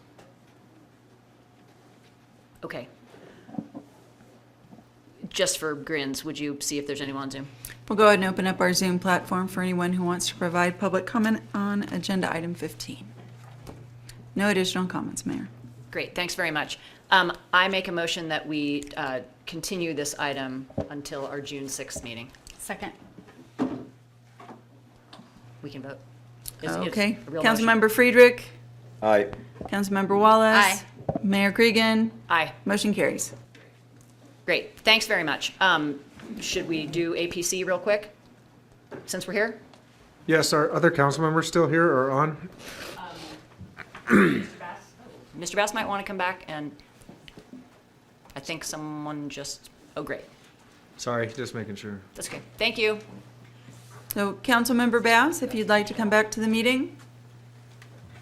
And he's back. Okay, APC, Mayor? Yes, please, Mr. Urban, APC. Well, we have a continued item Tourist Core Area Plan Amendment coming on June 6th. We will have the annexation study, local hire ordinance first reading, the housing funding study PSA amendment is scheduled to come back, and the Heavenly Area Parking Management Plan. So those are just a couple. It's going to be a good day meeting. Okay. Thank you. So we've got 6 more minutes. Let's see how much we can get done in 6 minutes. Mr. Urban, would you like to give a report or comments? Only that tomorrow I'll be participating in the State of the South Shore event at the beach retreat. Thank you. Ms. Stroud, do you have any updates? None from me, thank you. None for me. Wait, council member report, Mr. Friedrich. Just say quickly, again, Mr. Najad did a wonderful job of, and with other staff, Ms. Baker and others, leading at a community discussion up at the Heavenly Neighbors on parking issues, in particular, parking management and some strategies there that we look forward to coming back, and road repair and kind of relationship with Heavenly in general, and was glad to participate in that. Thanks all the community members for coming out and the great job, again, that the staff did in being solution-oriented. And that's all. Thank you very much. Mr. Robbins. Yeah, I'll second that, Mr. Najad. If you ever wanted a second career as a debate moderator, I think you'd find that well received. Tomorrow I will be headed down to the factory that is making the prefab units for the Sugar Pines with a guided tour from the South Lake Tahoe Carpenters Union Local. So hopefully at the next meeting I'll get to report back on where our premier affordable housing unit, housing project is being built. So that should be a very interesting trip. Other than that, I'll keep it short. The next meeting agenda is now on the pretty long side. Is this a good point to talk about if we want to, say, push one of those items a little bit further later, or do we want to try to do a mega meeting? Because that's going to be inconvenient for a lot of the public that's going to want to comment on a lot of those issues, if that's going to be, a 10-hour meeting. The mayor. It's not about us, it's about. Yeah, I was just going to say that the mayor and the mayor pro well. tem look at the agenda and set We that. decide how we want to do it. And believe me, we take all of those things into account.